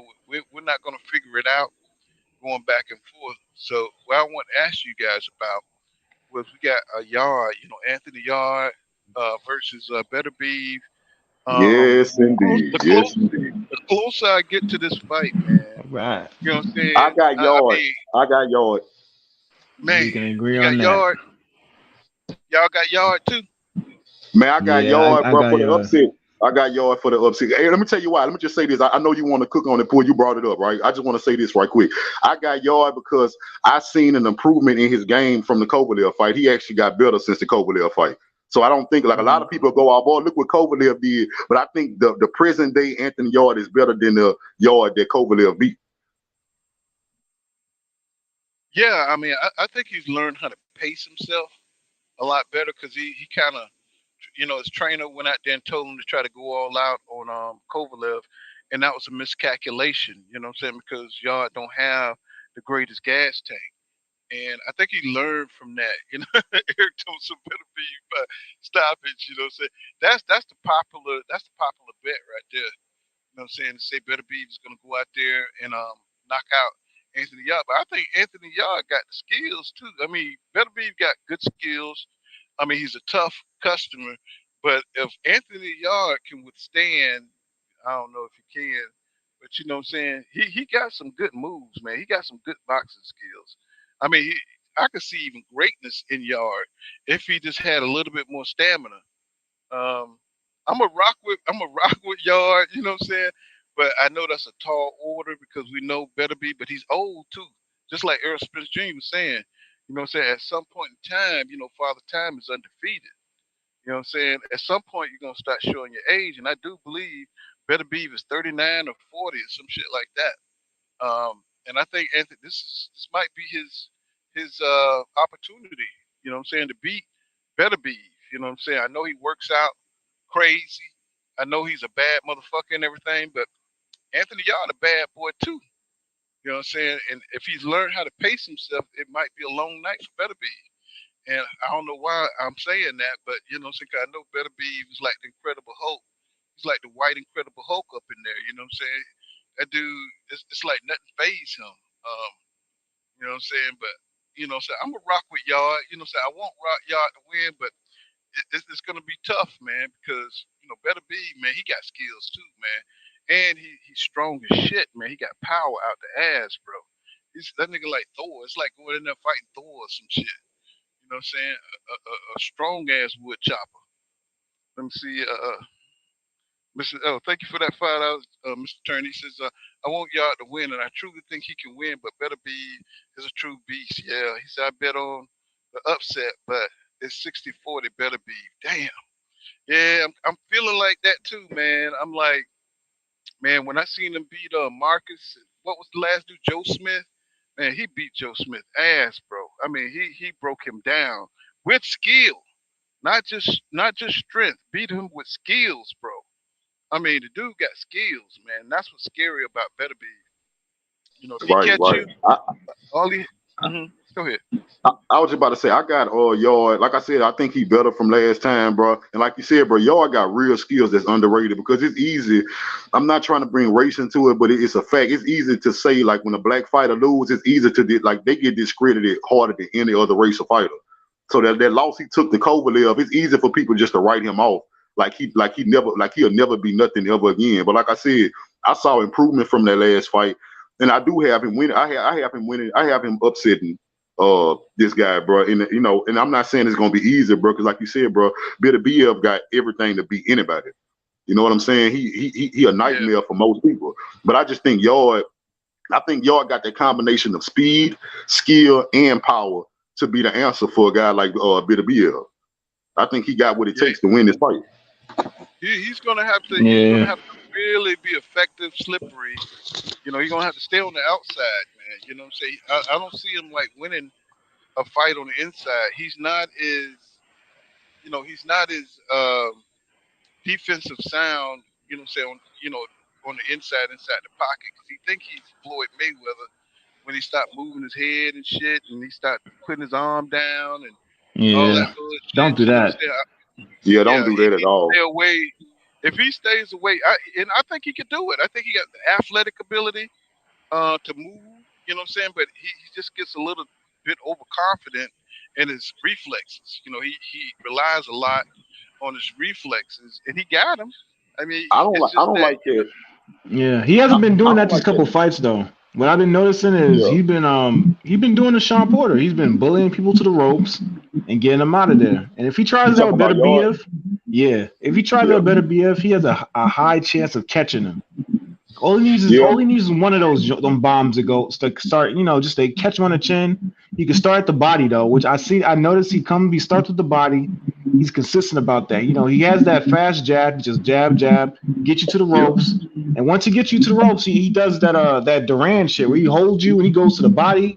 Then he starts Right. changing levels. And if he can do that with better BF and start, making the guy work and making his work rate elevate. Don't let better BF, catch his rhythm and start timing you. Make him Right. work. And that power might start diminishing. There's a chance you could catch him with something clean by the middle rounds.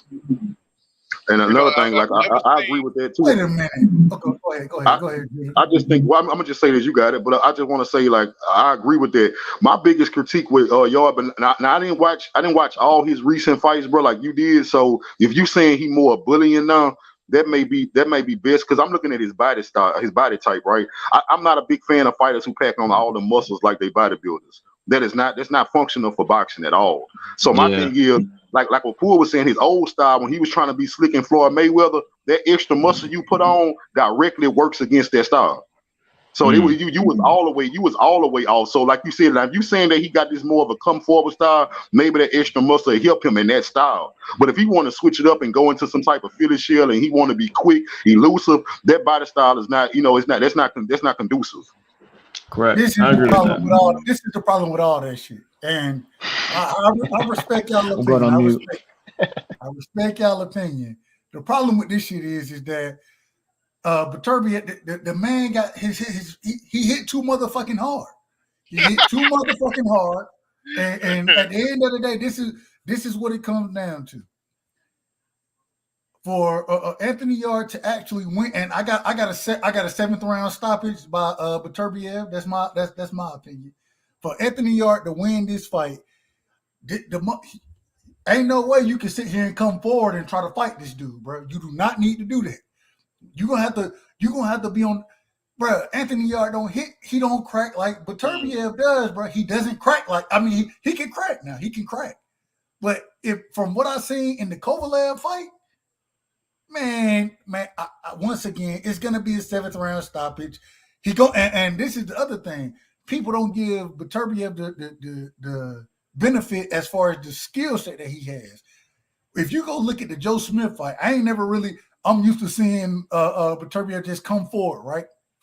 I watched him utilize lateral movement. I watched him box in the early rounds. You know what I'm saying? I didn't even think the punch that he clipped.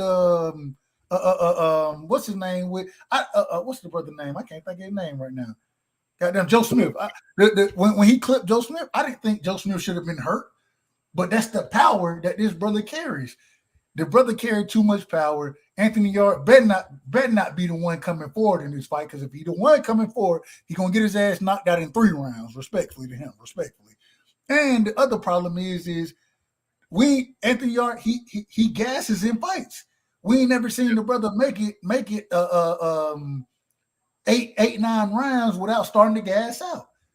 I have never seen Arthur Beterbiev. I've never seen that brother gas out, bro. I've never seen it.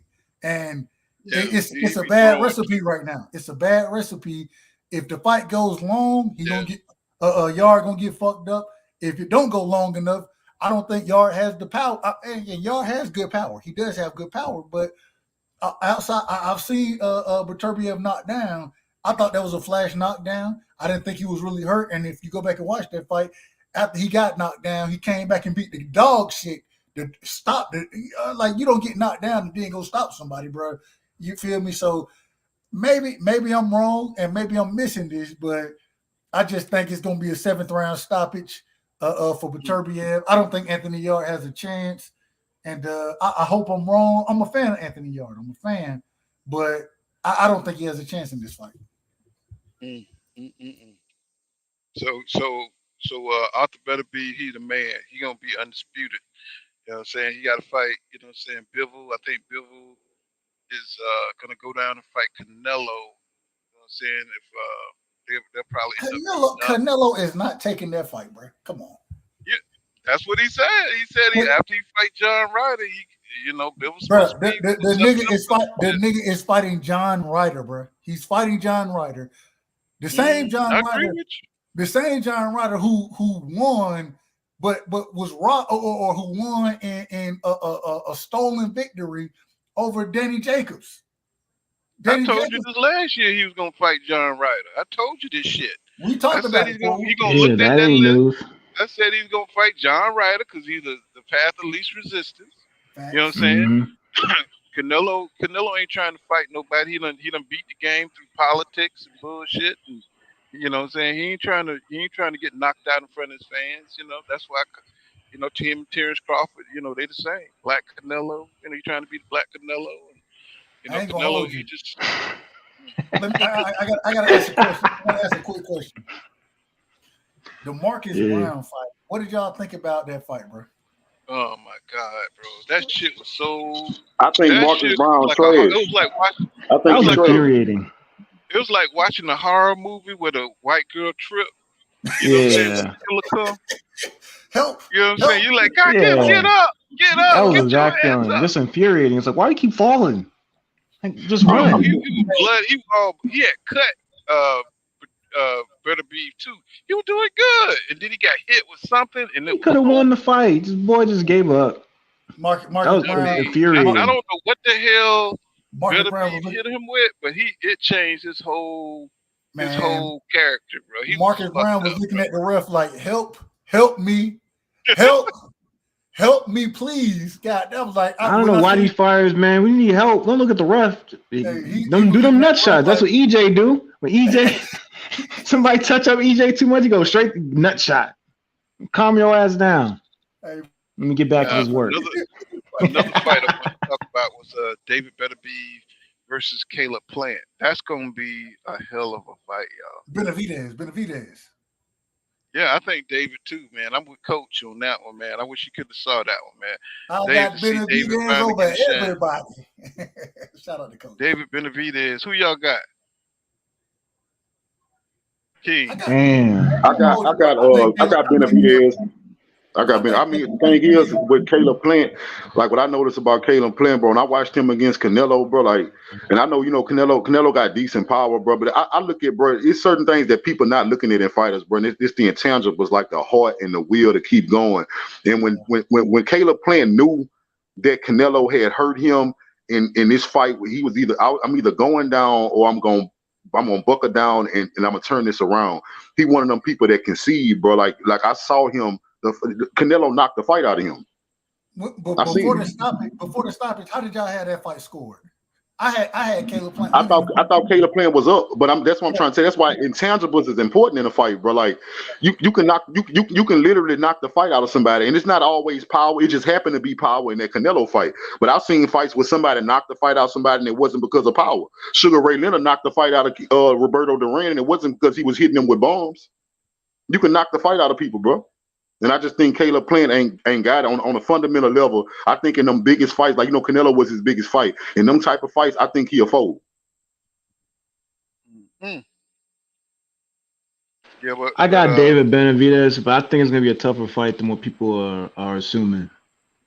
I still believe it's a 50-50 fight, and it's gonna look like that. That's what I think. Caleb Plant, new trainer, like really gonna make a difference in this fight. Breadman is the goods. He's the goods as far as in my opinion. I love Breadman, so I ain't gonna hold you. Gonna be a lot of that Tyson Fury energy. Just gonna let y'all know right now. all I'm saying is I hear so many people giving it to David Benavidez already. Man, this gonna be a tough ass fight, and I have yet to see with that damn robotic Frankenstein style, you know what I'm saying, that come forward shit. I ain't never seen him cut the ring off against no damn body. I ain't never seen him really have to. You know what I'm saying? So I want to see what he looks like when he got to cut the ring off, and maybe he can. I'm not saying he can't. I'm just saying that I ain't never seen a fighter as far as skill level high enough that I can compare to Caleb Plant with lateral movement. If anybody on his resume, maybe what's the brother name? Goddamn, the nigga he brought up. Oh, I can't even think of the motherfucking name right now. He brought him up from 160. Oh shit. Who we talking about here now? David Benavidez brought what's the nigga name? Hold on. You said brought him up from 160. He brought him up from 160. Nigga, he went. It ain't like he a great fighter, bro. It ain't like this dude was a great fighter. You talking about that sparring dude? I know you talking about. Now, Anthony, hold on. I'll find out. Hold on, give me 1 second. I'll let you know who I'm talking about. Man, oh fuck. Any other day I call this motherfucking name. Respect. Eric R says David by UD said or late round stoppage. He won't give Plant enough room to get off like he want to. And Any other Ronald Ellis. Ronald Ellis. Oh yeah. Ronald Ellis and Kyron Davis, both of them. You feel me? I thought that they were both understood. Well, Kyron Davis just got his ass whooped real quick. I mean, that shit that shit happened fast. So respectfully. But Ronald Ellis did. Ronald Ellis gave David Benavidez trouble, bro. He gave him trouble until the fight was stopped. But I thought it was he should. I never thought David Benavidez should have had trouble. What he had trouble with was catching up to the movement. You know what I'm saying? And I think Caleb Plant is much better as far as being a fighter than Ronald Ellis is, and Kyron Davis, and he has better movement. I'm just saying, it's gonna be a good fight, bro. I don't think it's gonna be. I don't think David Benavidez stops Caleb Plant, bro. If he don't stop him, I don't think he wins the fight. I think Caleb is a better boxer. And I'm one of the individuals. I rock with Devin, so I rock with boxers. Y'all know what it is. And so I just think the boxing skills of Caleb Plant gonna give Benavidez problems. If Benavidez can't cut the ring off and get this dude on the ropes in the corner, and really, because that's when Benavidez, what he do, he ain't got power like that, but he gonna overwhelm you. And so if he can't get Caleb Plant in the corner and overwhelm him, or on the ropes and overwhelm him, he gonna have trouble in that fight. And the lateral movement of Caleb Plant, although I will say Caleb Plant, what is he, 31 now, 32? So maybe that plays a factor with David Benavidez being 25, 26. Maybe that plays a factor, but it's going to be a tough-ass fight for David. And it's a tough fight for both of them. I love that fight. I love it. It's the boxer versus the puncher. That's what it comes down to. The boxer versus the puncher, and yeah, I'm excited to see it. I think it says a lot that Caleb taking this fight, because I mean I've been wanting him to fight David Benavidez, and for him to get this new trainer, he must be got a lot of confidence in his skills. He must be see a lot of improvement to take this fight off the bat like he is, and that's why I'm so excited to see it, because he actually accepted the fight. You know, as we know, a lot of people don't want to fight David Benavidez because that kid is huge. He'll monster. He throw punches and bunches. He comes forward. He attacks you. You know what I'm saying? So it's gonna take somebody who's used to pressure. You know what I'm saying? Somebody who can move. Um, I think David gonna beat his ass. You know what I'm saying? Just because what I'm saying, David can throw 100 punches around. I think he's young. I think he's ready. I think he's been ready for Caleb Plant. I think Caleb Plant has gotten better, but I don't think he's going to be able to knock out David. I think David is just too big, too strong. You know what I'm saying? Too quick hands. He got hand speed. That motherfucker, he's a monster, bro. I don't think he's a more skillful. I don't think he's the more skillful fighter though. I think Caleb Plant has that down. I think he got way more skills than David. I just think David has that strength, size, and he has that youth, and I think that's going to overcome. He's going to overwhelm. I think Plant's going to beat him for about, he's going to probably win about the early rounds, and I think David is going to end up, beating them down, and knocking them out. I don't know if he can knock them out. Maybe, he might get a TKO, or it might just go 12. I think David just wins the second half because Plant got that short gas tank too. But we'll see. I love this fight. I think that's gonna be the perfect fight for boxing fans. I think that's gonna be a jewel. I think that's gonna be a gem. 2023 probably be the best fight of the year. You know what I'm saying? Um, what you think, Nora? John, you don't already spoke on this? Sorry, repeat that. I was Yeah, cooking. about David and Caleb Plant. Yeah, man. I got David Benavidez because I think the work rate's gonna do Caleb Plant in. But there's a strong possibility that Caleb Plant can really catch him with something. For somebody like David Benavidez, he needs to outwork you.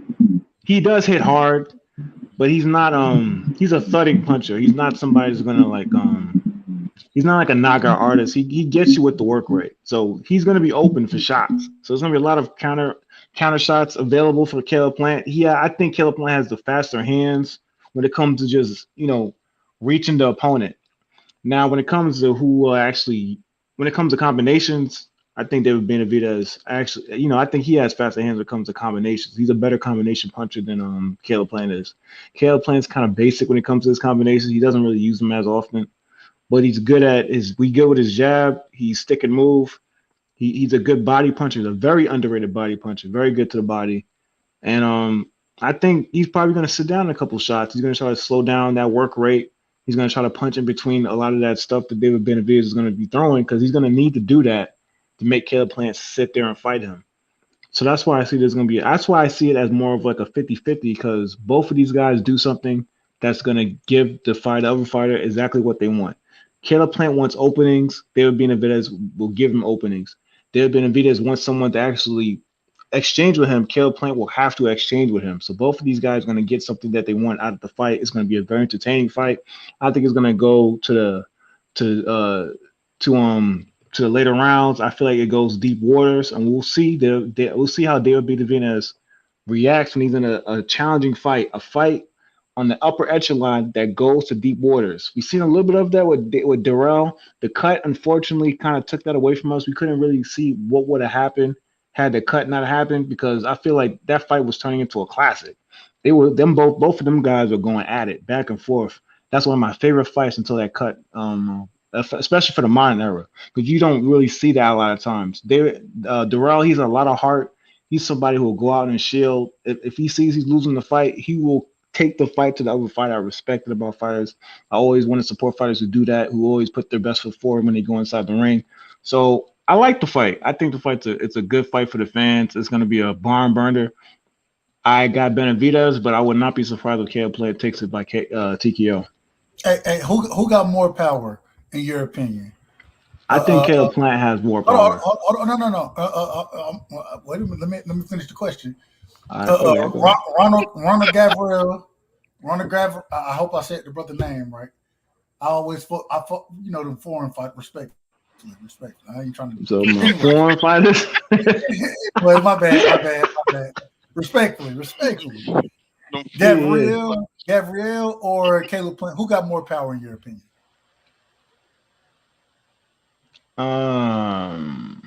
That's a good question. I would say Gabriel. We saw Gabriel. We saw Plant. I'm not Plant. Excuse me. Benavidez knocked down in the 12th round against Gabriel. Right. We saw that. Yeah. So all I'm saying is that, man, I think that Benavidez, man, in my personal opinion, Benavidez, he lacks on defense. He doesn't have the greatest defense.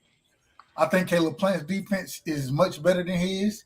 I think the punching power, I think it's even. I think the punching power is actually even because Benavidez ain't gonna just knock your ass out. He will overwhelm you, but he ain't really just knocking niggas out like that. You feel me? And so Man, I ain't gonna hold you, man. Benavidez, he got to show me something in this fight. He gonna have to show me some good footwork. That's what the footwork and the boxing skills. When it come down to it, Caleb Plant has the advantage, in my opinion. And so, what I'm looking for, and I'm looking very forward, or I'm looking forward to seeing this fight. I need to see you cut the ring off and let your hands go. That's how Benavidez wins the fight. Cut the ring off, let your hands go. And when you let your hands go, the question is going to be, do you get clipped? You know what I'm saying? I just got to see it. I got to see, and I like Benavidez. I'm picking Benavidez to win off the strength of coach. Off the strength of coach of picking Benavidez. Off the bread, man. I will tell you. I had Caleb Plant winning this fight, but off the strength of coach, I'm picking David Benavidez because I know what coach will tell me. He got David over everybody. So I need to see you cut the ring off, and I need to see you be able to put yourself in position to let your hands go. And I need to see that you able to take a punch, because when you start letting your hands go, one thing we got to be honest about, Caleb Plant, a hell of a counter puncher. He can counter punch. He can fight off the back foot. You know what I'm saying? He can use lateral movement. He has a skill set that at 168, a lot of motherfuckers don't have. And so, like I said, I thought he was beating Canelo ass until I felt like he gave up in that fight. That was my opinion. But I'm just saying, in this fight, man, you're going to have to overwhelm him. And if you can't cut the ring off, bro, and you got to go to the body. It's a lot of things that I need to see from David Benavidez, and this is the fight that we need to see it in. This is. I'm excited for this fight because I think he can show off his real skill set if he really has the goods that coach thinks that he has. I'm a little different. I don't know if he got him, but off the strength of coach, I got David Benavidez right now. In the last one for the night. Now, I think Bozy Ennis, he says, you know what I'm saying, they don't think that Errol Spence Jr. is going to return to 147 after he goes up and fight Keith Thurman at 154. Do y'all believe Errol Spence Jr. is he going to come back down to fight Crawford at 147, or you think he's going to stay up at 154? Yeah, I think he's going to stay. Bro. I mean, Errol Spence not getting no younger, bro. Like going back and forth with Terrence Crawford, we've seen that they can take half a year. You see what I'm saying? They can take half a year off his career of going back and forth with Crawford. I don't think he's doing that no more. Yeah. Unfortunately, I don't see him coming back down. And this is the reason I've been saying for a minute, I hate the fight with Keith Thurman at 54. I hate it. The reason being is because if EJ fight up there, I don't believe he coming back. I understand spinning the block. I got it, and I hope he do. The other thing is, if he do come back, I look at somebody like Eubanks Jr., right? One of the reason I thought he got his ass knocked out against Liam Smith is because he tried to drop that weight to fight goddamn Conor Benn, and then tried to come back around two months later and move back and fight Liam Smith.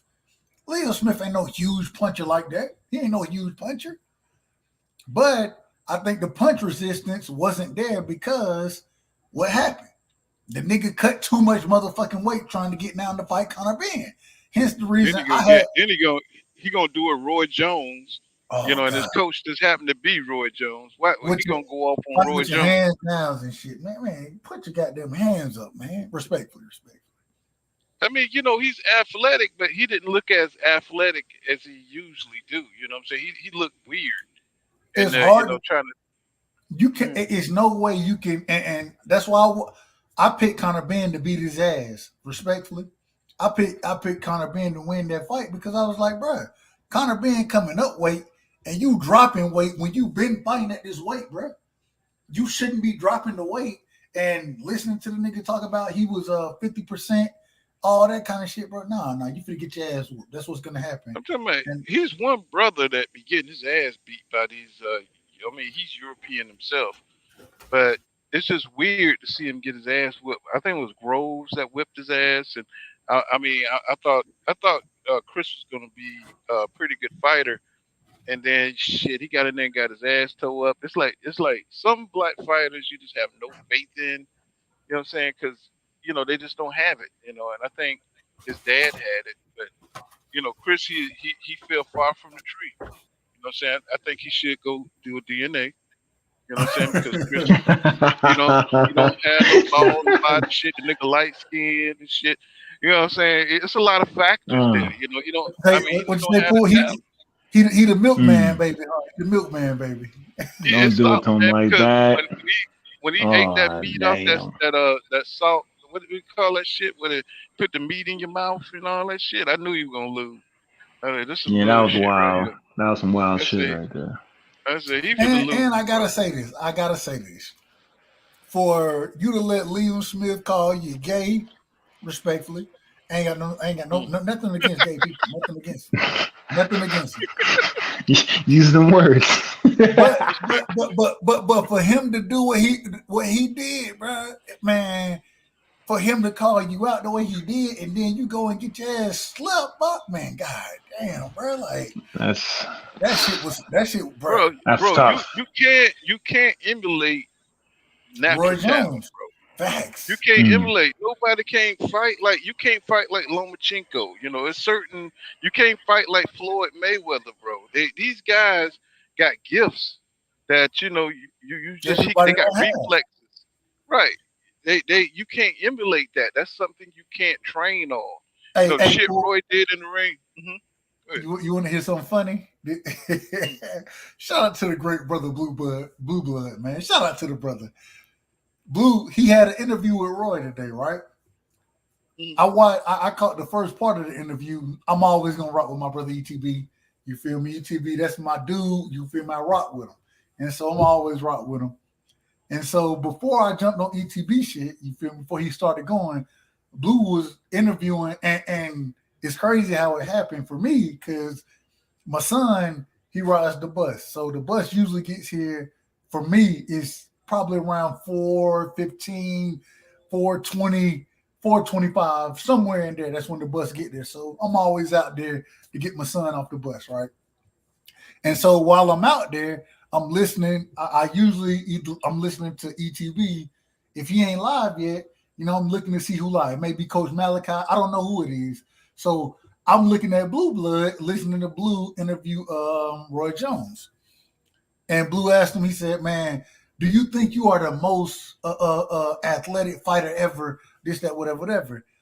And Roy, he gave a great answer. He said, well, I can't say that because I trained to have the tools that I have. That's what he said. He said, I trained to have the tools that I had.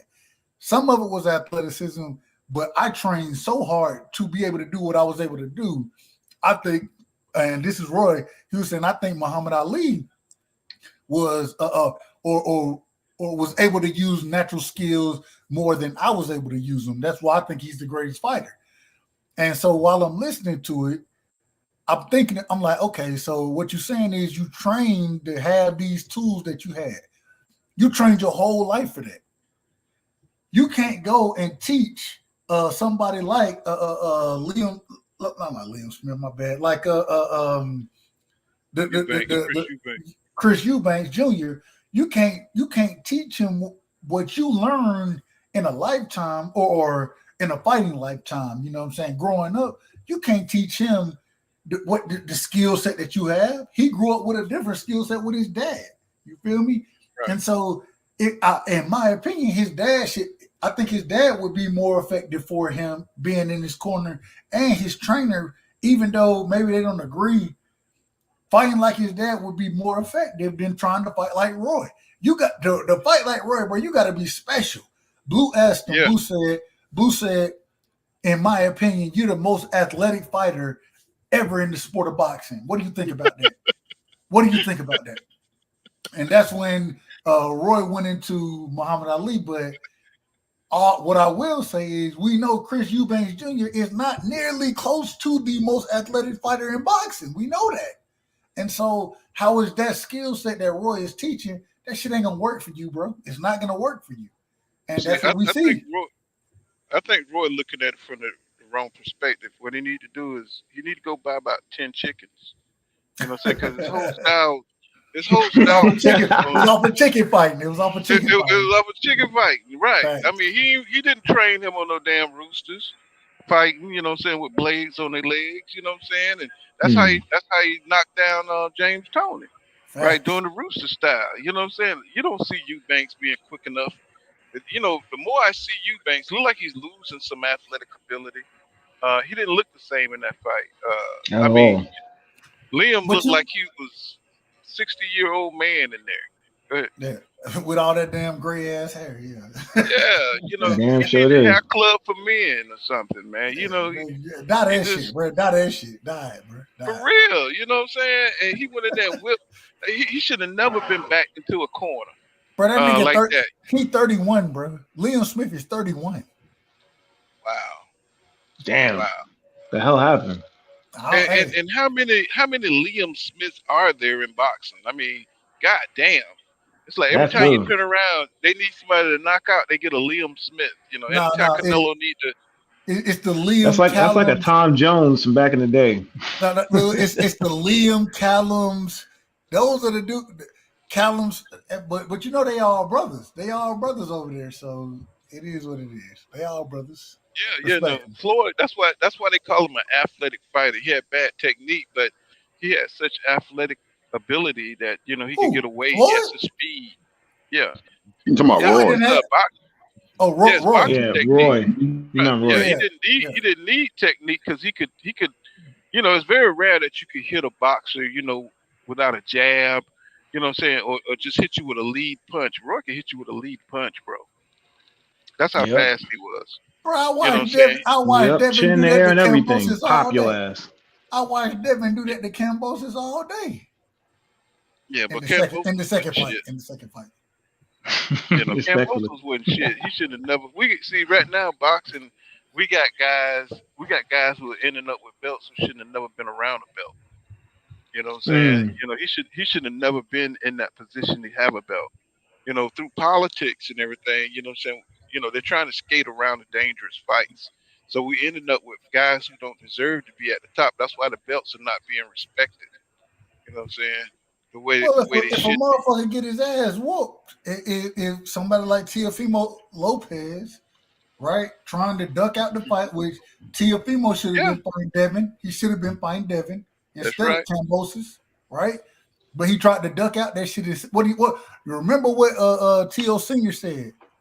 Well, if we can go fight Cam, whatever his name is, over in Australia and get $10 million, well, we're gonna do that first. That's what he said. Now what happened? Yep. You didn't fight him over in Australia. You didn't get $10 million, and you got your ass whooped. Respectfully, of course, respectfully. I don't know, Andre. He said I think the fight was suspect. Liam never did that to nobody. I don't think Chris Eubank is totally dedicated to the sport either. Man, I don't. He looked weight drained.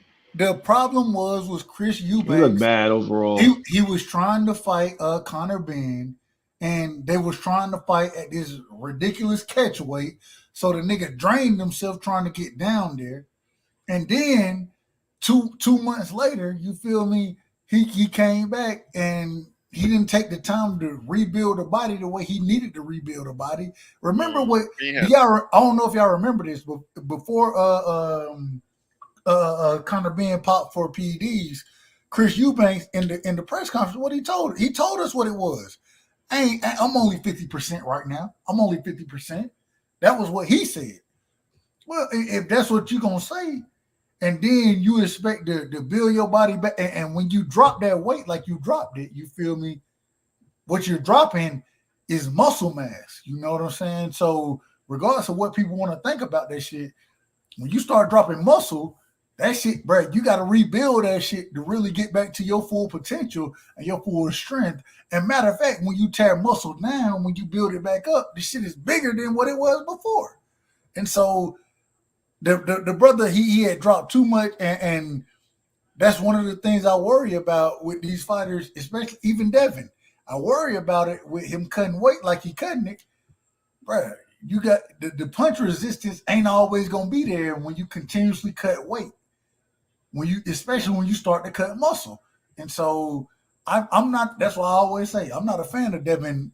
I want him to fight Loma, but I'm not a big fan of it. The reason being because the nigga should have moved up, in my opinion, to 140 after the first Kambosos fight. That's my opinion. And that's me being a fan as well, only wanting to see Devin win. Yeah, I mean, I don't know. His dad was a bad motherfucker, man. I don't know, even though I don't know what's going on with him I now. can understand that. He was bad. His dad was bad. It's just shit. Every time I see him, I just feel like, you know what I'm saying, he's not reached. He never reached his full potential. He kind of like fell through the cracks. Kind of like Julian Jackson's son. When he got his ass knocked out. You know what I'm saying? And it's just like J-Rock. Yeah. No, that was. I thought that was. What's his name? I thought that was one of the Charlos knocked his ass out. Yeah. No, it was. Yeah. Male Charlo. Big one, Big Charlo. Yeah, Big Charlo. Well, no. It was Jamal. No. Little Charlo. The Big Charlo is male Charlo, the undisputed champion at 54. That's the Big Charlo. Respectfully. He knocked out Julian Jackson. Right. I feel you. Respectfully. But he could box though. That's the thing. He was beating the shit out of Jamel. You know what I'm saying? He was boxing his ass off. You know what I'm saying? Until Jamel caught his ass. But these legend sons, they disappoint.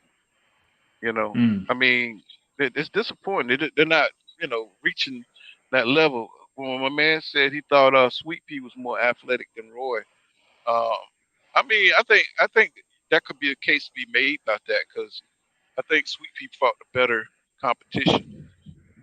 You know what I'm saying? Roy had a chance to fight Julian Jackson, but his dad wouldn't allow it. You know what I'm saying? His dad wouldn't allow him to fight. That was a bad dude. Yeah, that motherfucker 40 knockout, 44 knockout, some shit like that. You know what Power I'm saying? was real. Yeah, I don't think he could have touched Roy though back then.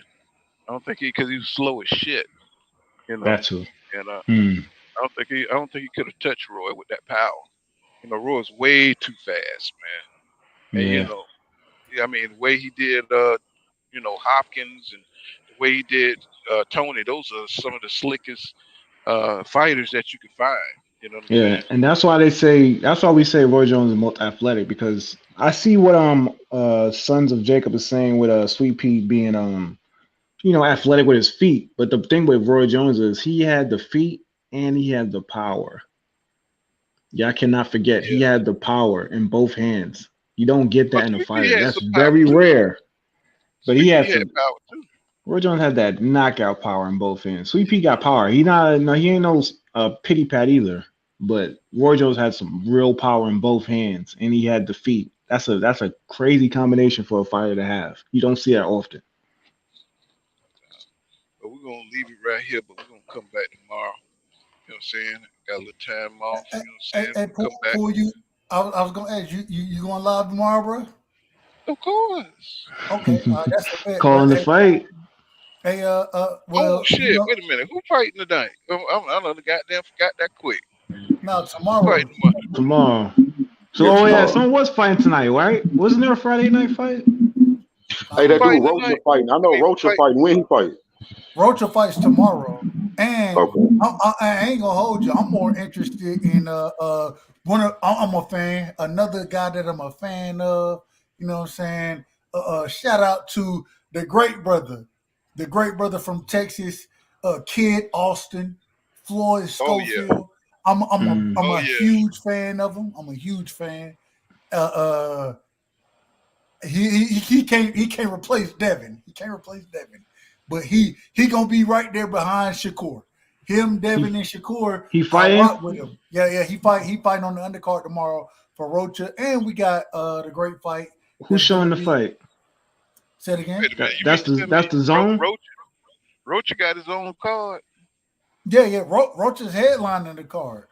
I believe Roach is gonna be who Bud fight next, respectfully. If he headline the card, probably.